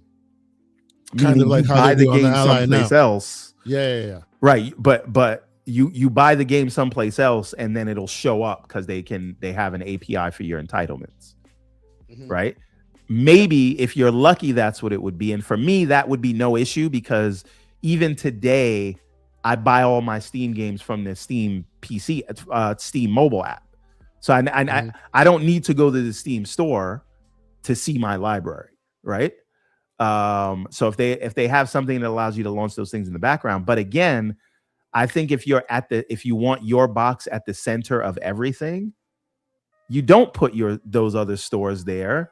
And for the people that want those other stores side by side, they will go the CEG route, but they'll make sure that the CEG route is just as seamless as your console by updates to the Xbox mode, from the PC app to sleep wake functionality to maybe DirectX quick resume and things of that nature, right? So the open part of it that the partners will make on the Windows side will just utilize the Xbox PC app, and maybe their console is just a traditional console that runs that happens to run PC executables.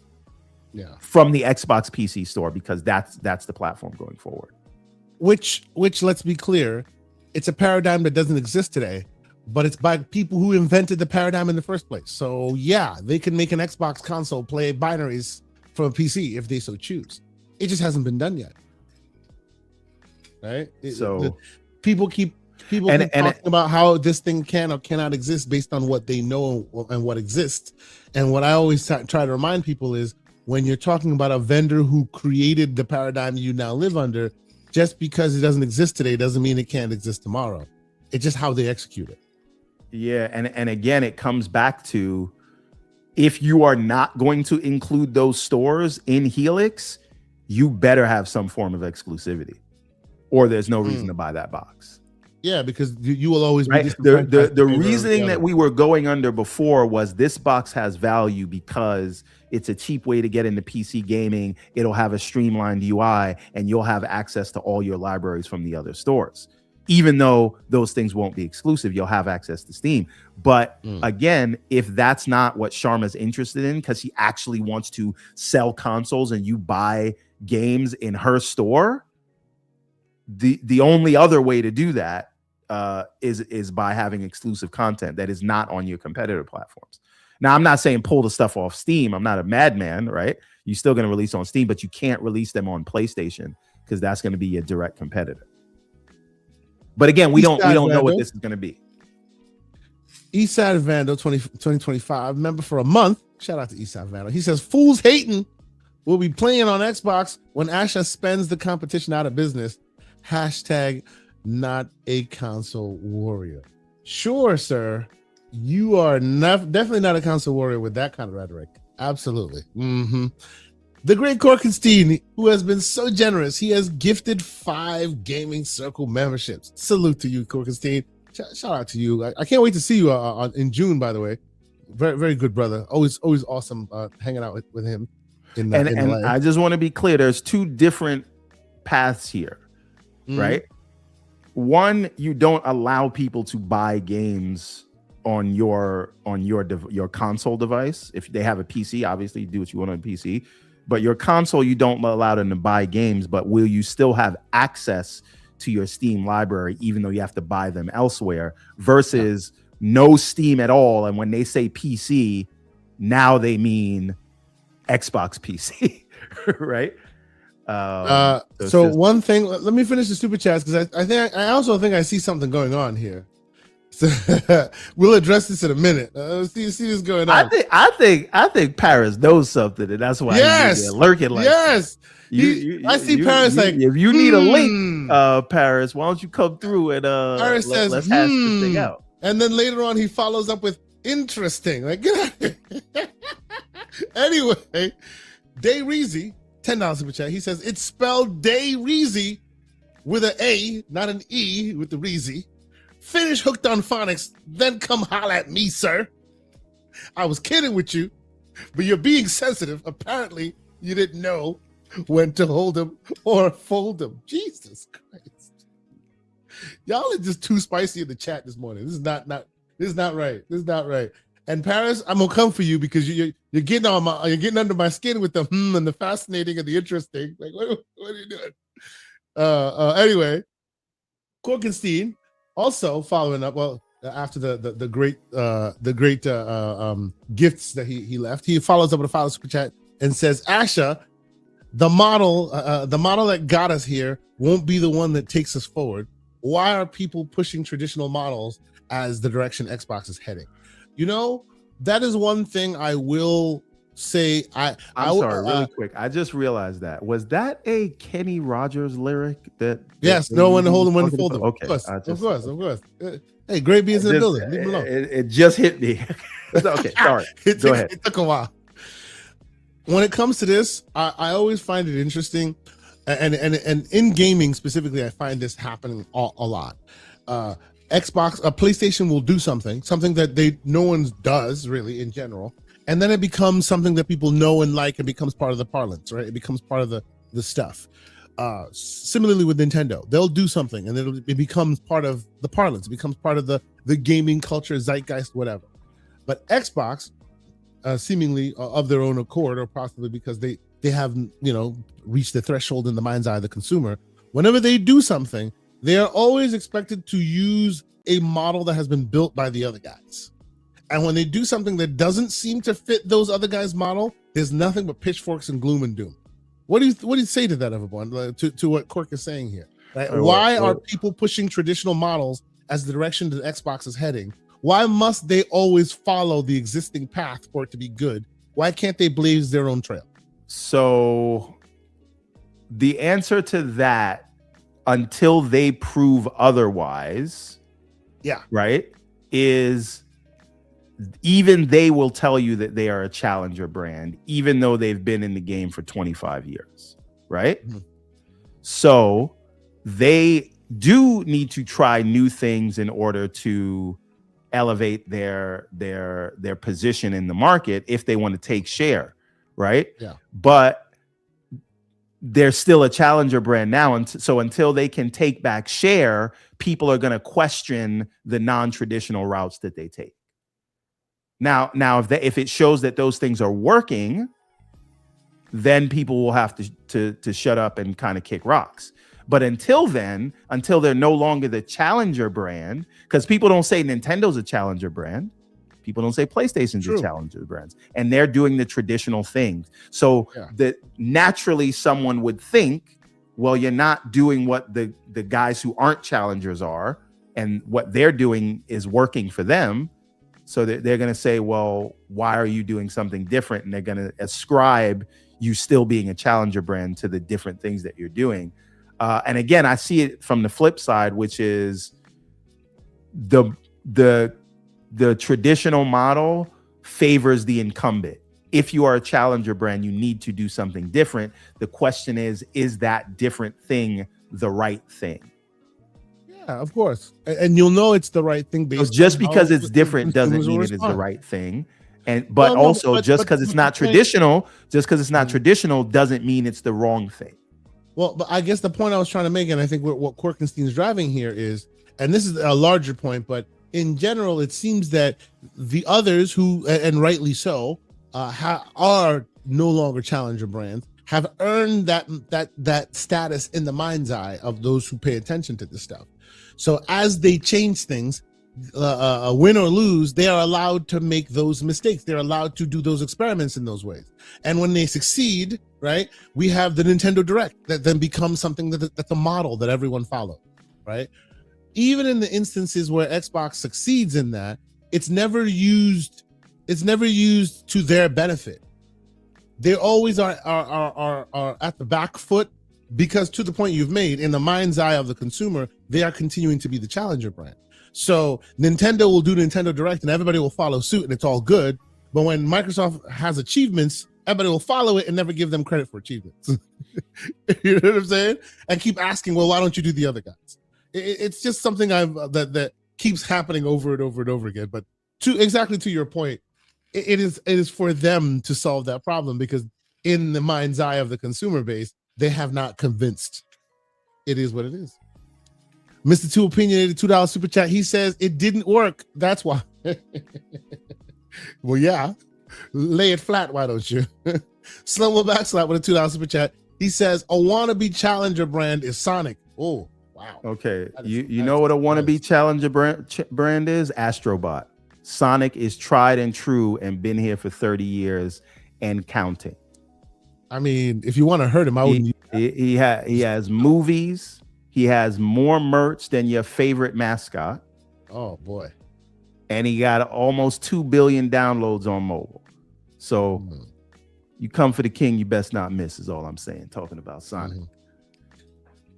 So, all right, before we get out of here, because I'll be honest with you, I'm fading fast. I'm fading fast. We're moving through it. If there's any piece of the puzzle that we should be talking about that we have not talked about, please let us know, and I will make sure I bring it up. I'm monitoring the chat. But before we get out of here, everyone, I have to ask you this. There are some in our community, right? I feel like there's a split happening with all this recent news, right? Say what you will about how Asha came to be in the position she's in, but she's gotten a lot of people talking, right? And in the various camps, I see either like drastic adulation for one reason or another, and then I also see constant side eye, like the flip side of the same coin, right? Like some people think she's like she can't do no wrong. She showed up and fixed everything. Others think, oh, others think, oh my God, nothing she does can be right or whatever, right? How do you see, Everborn? How do you see her navigating through this? Is this more of a show improved type situation, or like where are we going? What do you mean navigating through what? Because look, there are some that I have seen that go, "Yup, she's here. We're getting exclusives back. Consoles are now important again. We're done. Mission accomplished. We're back." No, I mean, I've seen some do this. I know you don't spend as much time on Twitter as you used to. Unfortunately, I don't post barely as much as I used to, but it's been very good for my blood pressure staying away. I'm sure it has. I do like to keep my ear to the streets and hear what By the way, I just want to say there's a lot of people who DM me, and I'm not like ignoring anybody. I'm just literally not on Twitter anymore. If you want to get to me, it's very easy to get to me on the Discord. So I'm not ignoring anybody on Twitter. I'm just like literally not using it. So a lot of folks, if anybody's listening and trying to that I'm seeing on Twitter, right, and some podcasts and all of this, look, people are excited about being excited, right? And this brand has left people lacking in excitement for some time. So clearly, this news is galvanizing the community. There's a lot of excitement out there, right? But what I'm seeing is it is bringing about a level of zeitgeist or a level of community attention that is eager to believe that the anointed one has come from on high, and now their favorite brand will forever be top of the charts because their anointed one has arrived, right? And there's a lot of whoa, slow down energy there that I will like to give forward. And then on the other side, there's nothing she does can be good because she's been a plant, and this is all like a psyops. I don't know if you've been paying attention to what I'm seeing. Well, I know there's a lot of polarizing talk going on here. Yeah. I know what you mean. So for me, I'm always a glass half full kind of person, right? And do you have some other people that are so afraid of being sort of let down that they never allow themselves to feel excitement or joy of anything? And to me, I can't live like that, right? Like, so it's one of those like better to have loved and lost, blah blah kind of things. Not to have loved it all, yes. yeah, because again, let people get excited. If it doesn't turn out the way they want, at least they had the more time of excitement versus a few days of disappointment, right? Yeah. So you want to be skeptical of everything and not allow yourself to get happy at anything. If that's the way you choose to live, fine. I can't live like that. I like being hopeful about things. I like speculating about the positive side of the way things can turn out. Like I understand cynicism, but like I just can't be cynical of everything because it doesn't. That kind of robs me of just the joy of excitement. It's like, waiting for Christmas morning, right? Like that kind of thing as a kid. So to me, I'm taking these new things that I hear at face value. I'm seeing the potential of where it could go, and that talking about that and getting excited about that is fun for me. So I'm not like, if the right words are being said now, great. And if later on it doesn't come out the way that I expected it, then okay, it just didn't, right? I'll go on and get excited for the next thing. Like Feel joy. Let yourself feel things. It's okay. Stop being scared. Stop being scared of being let down. Right? Yeah. You know, go talk to that girl or guy, right? The worst they could tell you is no. You know what I'm saying? Like, it's okay. Like, get excited for things. But that's just the way I see it. And in terms of like, okay, these words that she's saying and what they were doing, I know that there was a conversation about, you know, the previous regime had certain requirements on them, so they had no choice to do what they did, and now the reins are a little bit free because they're giving, like, the top down orders have changed, right? Like across the board, Microsoft has pushed people very far in terms of what they've been doing with Copilot, what they've been doing with Windows, and so now there's a lot of headwinds against them, and they don't know exactly how AI is going to play out, especially with how closely they're tied to OpenAI and how that relationship is changing. And now they have to fall back and rely on their actual customers, the current customers, instead of chasing the future ones. And I've been following Microsoft for a very long time, and they always do this. They push as far as they can until people hate them, and then they try to call everybody back by addressing these things. And so I think we are in that stage now where they're saying, hey, we may have to, it's not all about just more. It is why they say core. She said core over more. It is about get a firm base and get your fans back, get people to want to use Windows again, get people to want to game on Xbox again.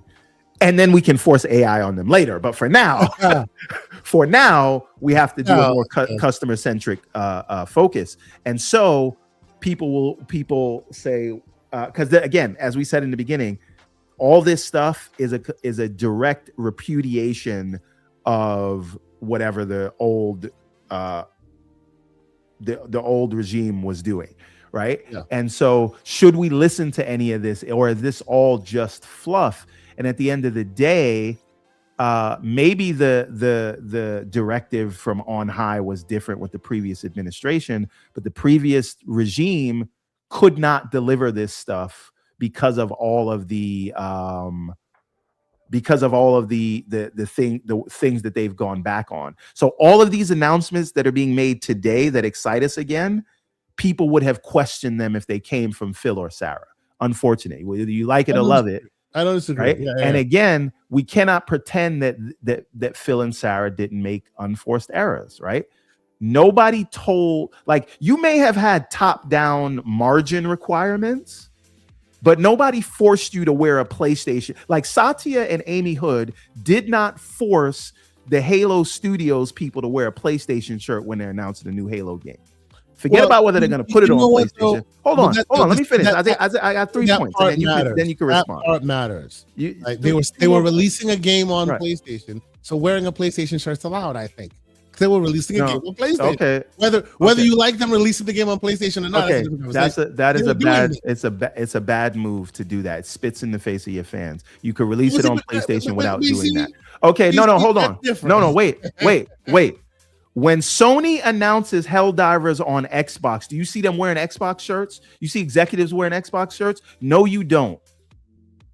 But they don't. You don't have to do those things, right? So again, now we're doing exactly what we were talking about again. Because PlayStation does this, why does Xbox? No. Once again, we it's okay to acknowledge that they made missteps, right? It is okay, obviously, but I don't think that that a dude releasing a game on PlayStation, putting a PlayStation shirt on, is a misstep. I don't think so. Okay, all right. So now, right? You may have margin requirements, but when you are in an interview, Sarah Bond, and you ask someone where they're going to play a game, and they say, "Oh, I was just going to play it on my Xbox console," and then Sarah Bond responds, "But that's so antiquated, only playing on console." You don't have to do that, but they did it. Yeah, that's a different conversation. Yes. So again, when they say you have margin targets to meet. And then Phil says, and again, shout out to Paris, shout out to Kind of Funny, right? When Phil comes and says, we just can't beat PlayStation. We're not going to out PlayStation. Yes, that is true. And no one game can't solve things, but you don't say that. That is a choice. Saying no red lines is a choice. So again, you don't, when Xbox releases a game, there is no PlayStation executive that congratulates Xbox. Not one of them. Phil, and I get it. Nice guy. We all love Phil, but it looks a certain way. And so these are the death of 1,000 cuts that let the fans feel like you're not talking to me anymore. So we cannot act like they're not trying to win back the fans now. And you wouldn't have to win them back in the first place if you didn't ostracize them. Sure. So what are the things they did that their hardcore paying customers didn't like? Yeah. No, look. I won't deny that clearly whether Twitter is a real place or not, right? And we can all have the conversation about whether it's a real place or not. It is clear as glass to see that they didn't care about what Twitter was saying before, and now they care about what Twitter is saying, right? The moves that's happening on Twitter, the way they themselves are talking to people and either addressing or not addressing, all that stuff has changed. Right? So because of that, I do see some things are different. We shall see where it goes. I'm excited for the page to turn from negativity, but I will tell you, there's a lot of that around. It's very polarizing. It is what it is.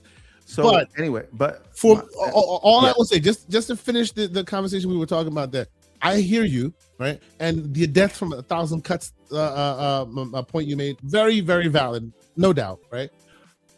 All I'm saying is, in a vacuum, if I am a seller and I'm selling to a platform, wearing their shirt is not out of bounds. Now, I shouldn't have been a seller to that platform. You want to make that conversation? Sure, we can have that. Specifically with what they were trying to sell, we can have that back and forth about whether campaign evolve should have even been a thing, that factor in that equation. I get it, right? But they were already down that path, and they were already trying to convince that consumer base to jump on. So him wearing a shirt for that purpose, for me, I don't see a problem with that. And listen, you can say it's coming to that platform. Todd Howard, when he announced, or whoever, when they said this thing's coming to PlayStation, Indiana Jones, he's not out there wearing a PlayStation shirt, right? Like, it's a choice. Listen, their fans didn't like it, right? Sure. So at the end of the day, those are the ones who you're trying to win back now. And I'm not saying, listen, they made the decision, they're going to release Halo on PlayStation. Okay, you're doing that.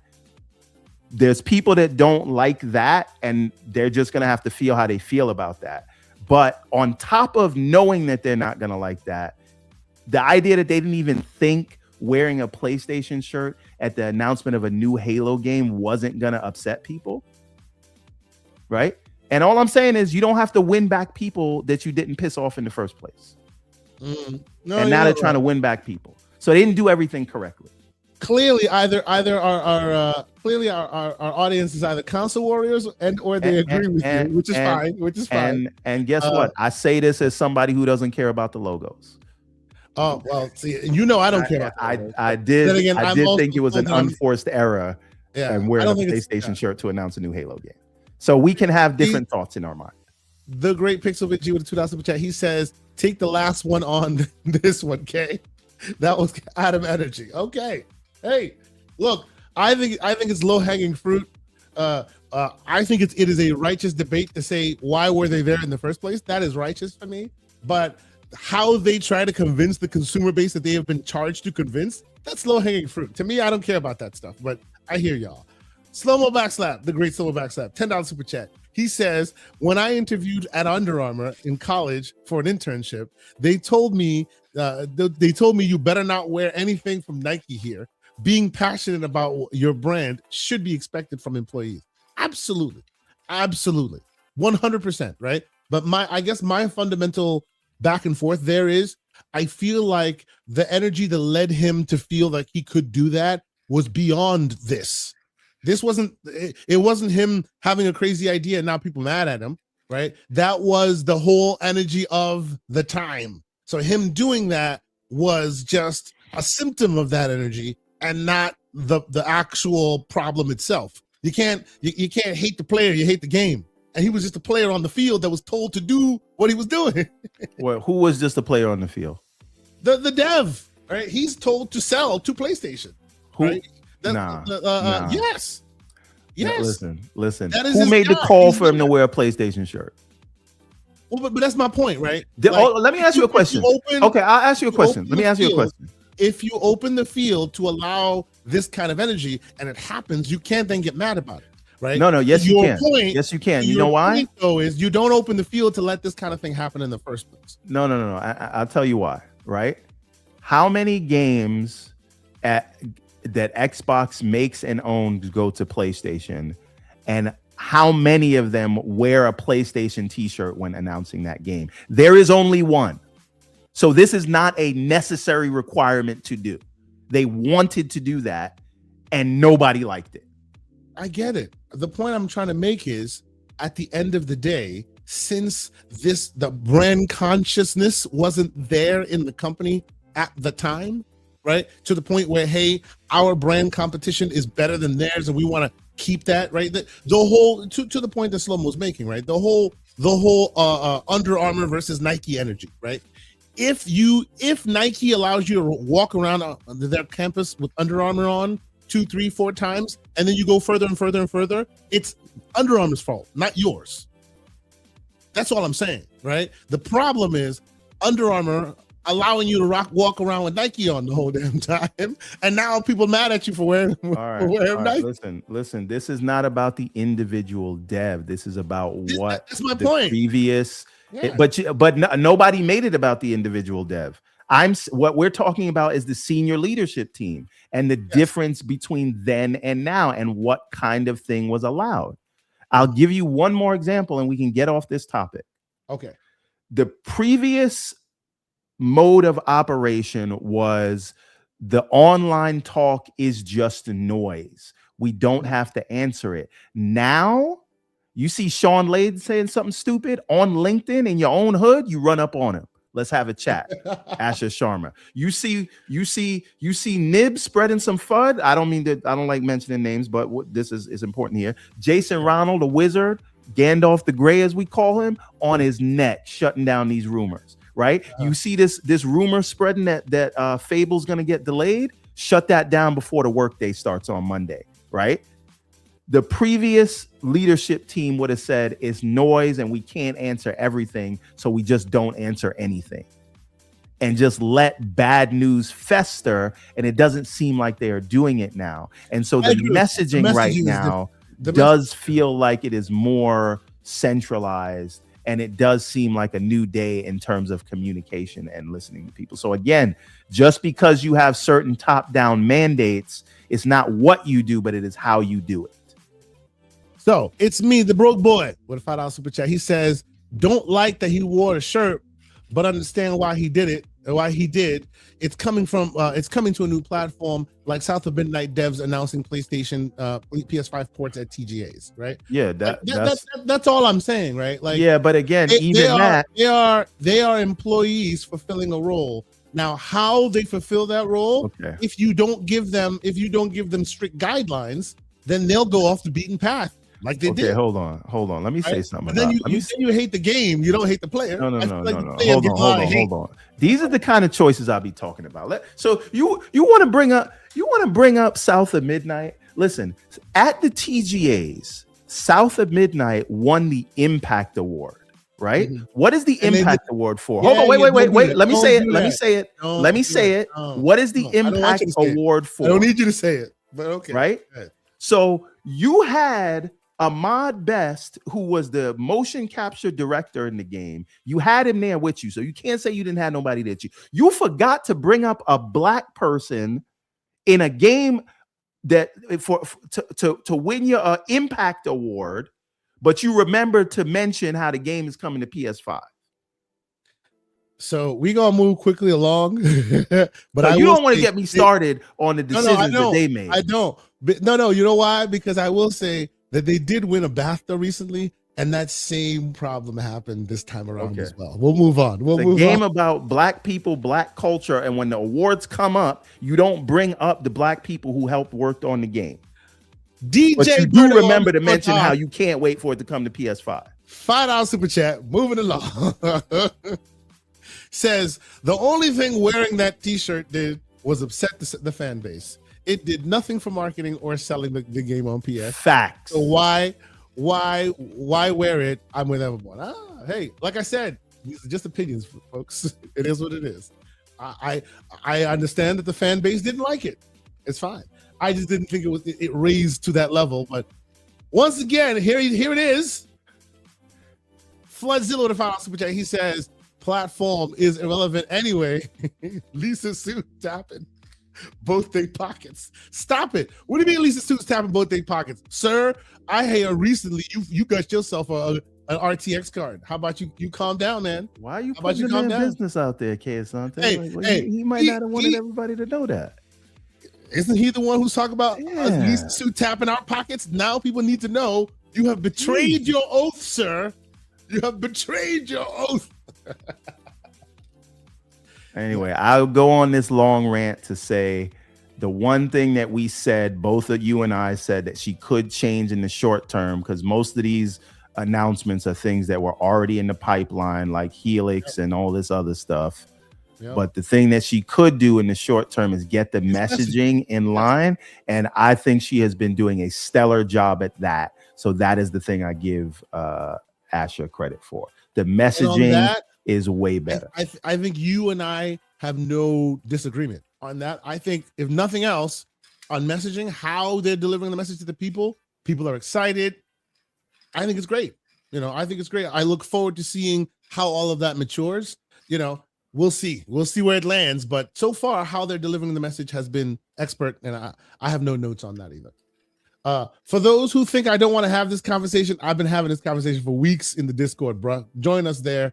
I just can't keep having this conversation here because I have been awake for what, 36 hours with 5 hours of sleep. So it's time for me to go. That's why I'm moving on. Everborn, what else is left in the week's news that can't wait? Okay, this is something we need to check in on. But okay. I read a tweet this morning and there was an article behind it. Okay. Where they said there was a new DRM update for the PlayStation. PS4 and PS5, that says it will require a 30-day online check-in for any digital games you buy. Yep. And I thought you don't that, like, where is this is where how you trade your games. Well, it was a thing of its time, and now we all live in that world. Even though, let's be honest, Xbox's requirements aren't that way anymore, but it looks like PlayStation's regressing to the 360 day, to that Xbox One style where everyday check-in. And the weird part about it is that last part, which is kind of crazy, if you miss check-ins consecutively, you could lose actual rights to your account, to the thing you purchased.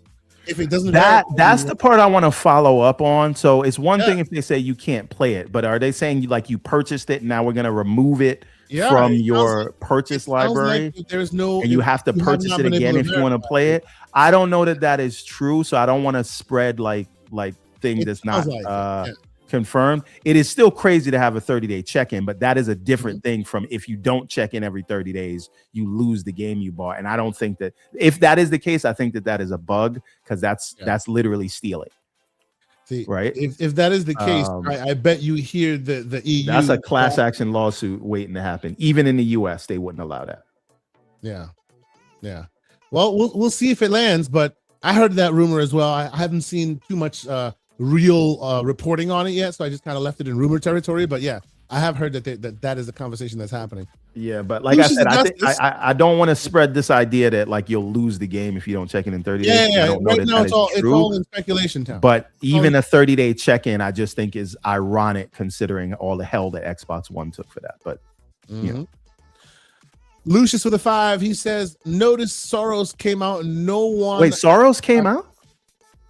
Came out and no one at Xbox was underneath a PlayStation post guzzling their glizzy. Jesus, better not see that shirt for Wolverine either. Well, okay, I'll move on. I was gonna get slanderous myself, but let's keep it here. That's a Discord conversation. Anyway, let's see. Oh, before we get out of here, one last thing. I brought this up. I think it was a week ago, and people were surprised, and they were like, "Oh, I can't." Wait, hold on. Let's just highlight this. So, okay. I don't know what kind of name that EF100. We'll just leave it at that. EF100 AZ. It says console warriors only saw that, but there's also an update to that said it was unintentionally implemented, and when tried to fix something else, it will be removed. Okay, yeah, it doesn't sound real to me that they would remove it from your library, because that is crazy. But again, the 30-day check-in is worth discussing, considering how people said that they were really against that. I really don't think it's worth. I don't really think it's worth discussing. I think it was a sign of its time. At that time, Microsoft was the first to transition to that big 30-day online always thing. You know, it is a thing that warriors gonna be warriors, and they use that as a noose around their neck at the time. Today, we live in a post-internet world where everything checks in. Nobody cares. Nobody cares. Right? Genuinely, I think if PlayStation had done that then, people probably would have given them the same level of, not same level of smoke, but some smoke. I don't think they would. I think they would have said it's Sony, so it makes sense. That's what I think. But Xbox. Okay, maybe that is the case. But again, maybe that's just me console war. Who knows? Maybe. But all right, we're gonna get out of here. But I have to mention this because it's been out for ages, forever. And I mention it and people go, huh? It was released in 2021. It still works. If you don't have, if you're a PC gamer and a console gamer, you should know this. What am I talking about? This is the tip of the day. Moonlight on Xbox. Ladies and gentlemen, Moonlight on Xbox. What is Moonlight on Xbox? Moonlight on Xbox is literally a streaming capability to allow you to stream your whatever game you have on any other device to your console. Most people don't know that Moonlight exists on Xbox. You can literally search it out in the store, and then games that you wouldn't otherwise be able to play on your console, you can stream it to your console. I bought a Crimson Desert on Steam. Love playing it on my handheld. Love playing it on the PC on the ultra wide. But I wanted to play it in my living room, and I didn't want to bring my PC to my living room. So turn on the Xbox, Moonlight, boom! I'm playing the PC version of Crimson Desert on the Xbox via Moonlight. So I remember I said this, and Aaron was like, "What? You can do that?" So I remembered that. Shout out to you, Aaron. I figured I'd let the world know more. If you don't remember that you could do that, you totally can do that. You don't have to put you don't have to be Mr. CEG and put the 4090 in the living room. You can leave that in the office and then moonlight it to the living room. You can do that. So there's that. All right, let's get a quick super chat going. It's me, the broke boy, once again with $5. Thank you, sir. He says, watching PlayStation fanboys on this 30-day is a funny is a thing. Is funny. They want to see it. They want to see it validated before it's true. Funny, they aren't doing that for PlayStation port stories. Is that what we're doing right now? Is that really we're gonna start being the podcast of console warrior back and forth? We're gonna do this. If y'all want to, yes, we absolutely should. People need to stop being afraid of the console war. We're all having fun. Just don't take it personally, and don't make personal attacks on people. Console war is okay, people. It's okay. Just own it. Stop trying to pretend you're moral or you're a business analyst. You're not. You have a favorite, and that views the way you look at things, and it's okay, people. Billion and $trillion corporations don't have favorites. Right? Don't have favorites. Some people pretend they don't have favorites, but they really do also. Okay. So, Legendary OB asked a very, very interesting question. He asked, what about your other podcast? When will we return? Where we discuss handhelds and stuff. Love that show. Oh, you gotta ask John Wolf about that one. Yeah. Myself and Wolf used to put together, we were for a while, we did the Gamers Playground, but life happens, man. And unfortunately we couldn't keep going on that. I would love to bring back a PC focused show, but in the short term, unfortunately, it is not to be, you know. So from time to time, when I get a chance to, and I can give some of these recommendations, like Moonlight, I would have given it there, something like that. But I hear you, sir. If and when I'm able to facilitate having a show that speaks more to PCs and stuff, I definitely will bring it back. But I hear you. I appreciate you, sir. Thank you so much. And then 108 Dragons, the great 108, hits another super chat for us. And he does a $2 super chat. He says, "Great show, gents. Ponies, not warriors, the small men." He then finishes it off with another $2 super chat and says, "Ponies, find something to talk about, not Xbox." See, now I don't want to end it off in a very slanderous fashion.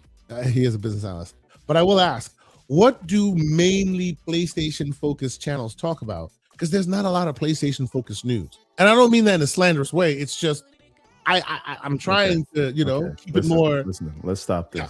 Let's stop this. They talk. Am I being console worried? They talk. You are. They mostly talk about Xbox, but okay. It's okay. Okay.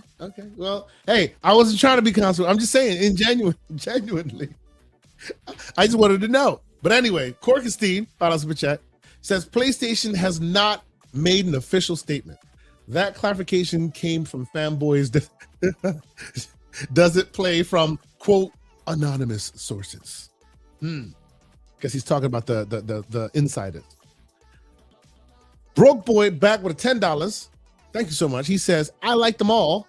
It's the hypocritical, self-centered, holier than thou PlayStation fanboys that think the gaming universe revolves around their precious blue brand box that I can't stand." Well, I mean, I want to be to be fair. It's not just the PlayStation guys like it. I'd say Xbox guys that got their own that got their own issues. The issues are different, but they have their own. They do have their own issues. But all right, so I think I'm gonna leave it there. If you don't know what Moonlight is, and you're a PlayStation, and you're an Xbox gamer as well as a PC gamer, seek it out. You can use it to play your PC games on your console in your living room. Very cool. Check it out. And it's free. You ain't got to buy 2 copies of the thing. It is what it is. Everborn Saga, anything else we may have missed? I know there's lots of games still going on. I know you want to talk about Pragmata, all this other stuff. What you got? Listen, all I got to say is if you disagreed with anything I said, come see me in the Discord. Discord.gg/TGCP. That's where we will be. It is what it is. And I think this is the last super chat of the day. Shout out to the great 108 Dragons. $2 super chat. He says, "Ponies out. Number bots 3-1." Jesus. But you think it is true though. It is true though. They do outnumber the bots 3-1, but I don't know. So the thing is, if you are talking about the specific moniker of ponies versus bots, their PlayStation players may outnumber Xbox players, but I do see an even mix online because the people who care enough to come online and argue every day, the 4% of gamers who buy more than a game a month, right? Because only 4% of us. We are the 4%. Like, I think there's an even number within that subset of Xbox guys and PlayStation guys and girls. Yeah, but I agree with you. I do feel somebody asked for the Discord link, please. Oh. Okay. Well, we'll hook you up with that Discord link once more. I do feel like people take that narrative like these guys are so they're so far behind. Depending on how you're looking at it, they're pretty neck and neck in certain demographics, you know. And I feel like in this way that they are the same way. The link is discord.gg/TGCP, as in the Gaming Circle podcast. It is now in the chat. Do yourself a favor, join us there. We have great conversations, and we want you to be a part of it. But if there's nothing else to discuss, I think we can get out of here, man. I'm gonna go take a nap. I've been awake for far too long. Here's the last thing I'll say before we close the show. This is a funny thing.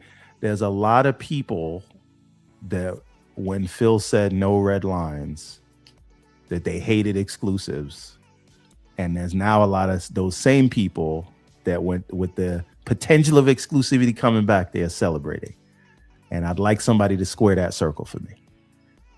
But we can talk about that next week. Now, those people need to be very, very careful. Those people need to be very careful because, hey, man, and it ain't over to you know who you are. It ain't over to the fat lady things. I'm just saying. Anyway, shout out to Lord Negatron. Shout out to Stilo Fax and Infinite Umbra. Shout out to Mac City Entertainment. Mac, we was on your neck today, but you part of the crew. We always appreciate you here. We appreciate what you bring to this community. He's still wrong, but he held his own. Yes. We all fight. This is what we do. We always debate. Somebody's always the butt of it at some point. But we appreciate y'all. Come join us on the Discord. Come continue the conversation. You know, we do it both in text and we do it in audio form. So if you're working, sometimes we're just in audio in the community, just talking to each other, having a good time. So join us there. But otherwise, that's it. I think that's it. Everborn Saga. Anything else we need to remind the community of?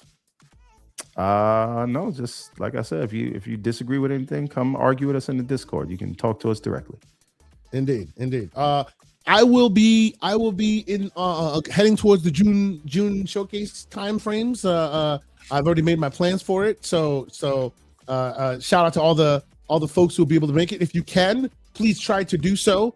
If you were able to make it to the community fan fest event last year that was held by the great Ben Kenobi and other members of the community, Hargi and the like, they are now offering you free tickets. That is free tickets to the official fan fest. Microsoft has done right by them and given them access to letting everyone who was into the official one in there will now be able to get into the Xbox official one as well for this year. All right, I want to say this will be the last year that I don't go, and it's only because we're building the house, and that's where all my disposable income's going.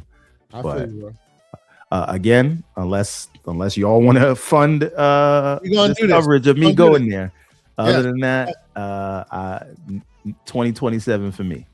Yep. If you out there in our community hear this and go, no, we demand that Everborn Saga is represented, you know what to do. Join us on this here podcast. We appreciate all of the great super chats and all the stuff we do. It helps to defray all those crazy costs that it does cost us to go out there and seek all this coverage for y'all. So help us help you. It would be fantastic. We'd appreciate you doing that. But a couple super chats before we go. Great 108 Dragon says, see you there, bro. I will see you in June, sir. I can't wait. It's going to be amazing. It's going to be mad fun. The Great Web Day, $2 super chat. He too will be there. He says, see you in June, my friend. I will see you there, sir. Always great to chat with you as well. 108, not outdone, continues the super chat, says with a $2 super chat, who needs a house, bro? Be homeless and play games. actually, you know what? Hey, yo. Everborn Saga, who needs how many houses do you have now? 3, 4? Huh? Don't worry about all that. We're not talking about that. This ain't about me. Yeah, exactly. Who needs the 4th house? Play some games, bro. Anyway, that's it. We out. Thank y'all so much for hanging out with us. You know, if you haven't done so already, what's this? Hey man, sometimes you gotta name and shame. Well, this is not name and shame. This is more name and congratulate. I appreciate my brother doing what he do. It's all good. Anyway, we out. See y'all next week. It's been fun. Peace. Nice to be in orbit.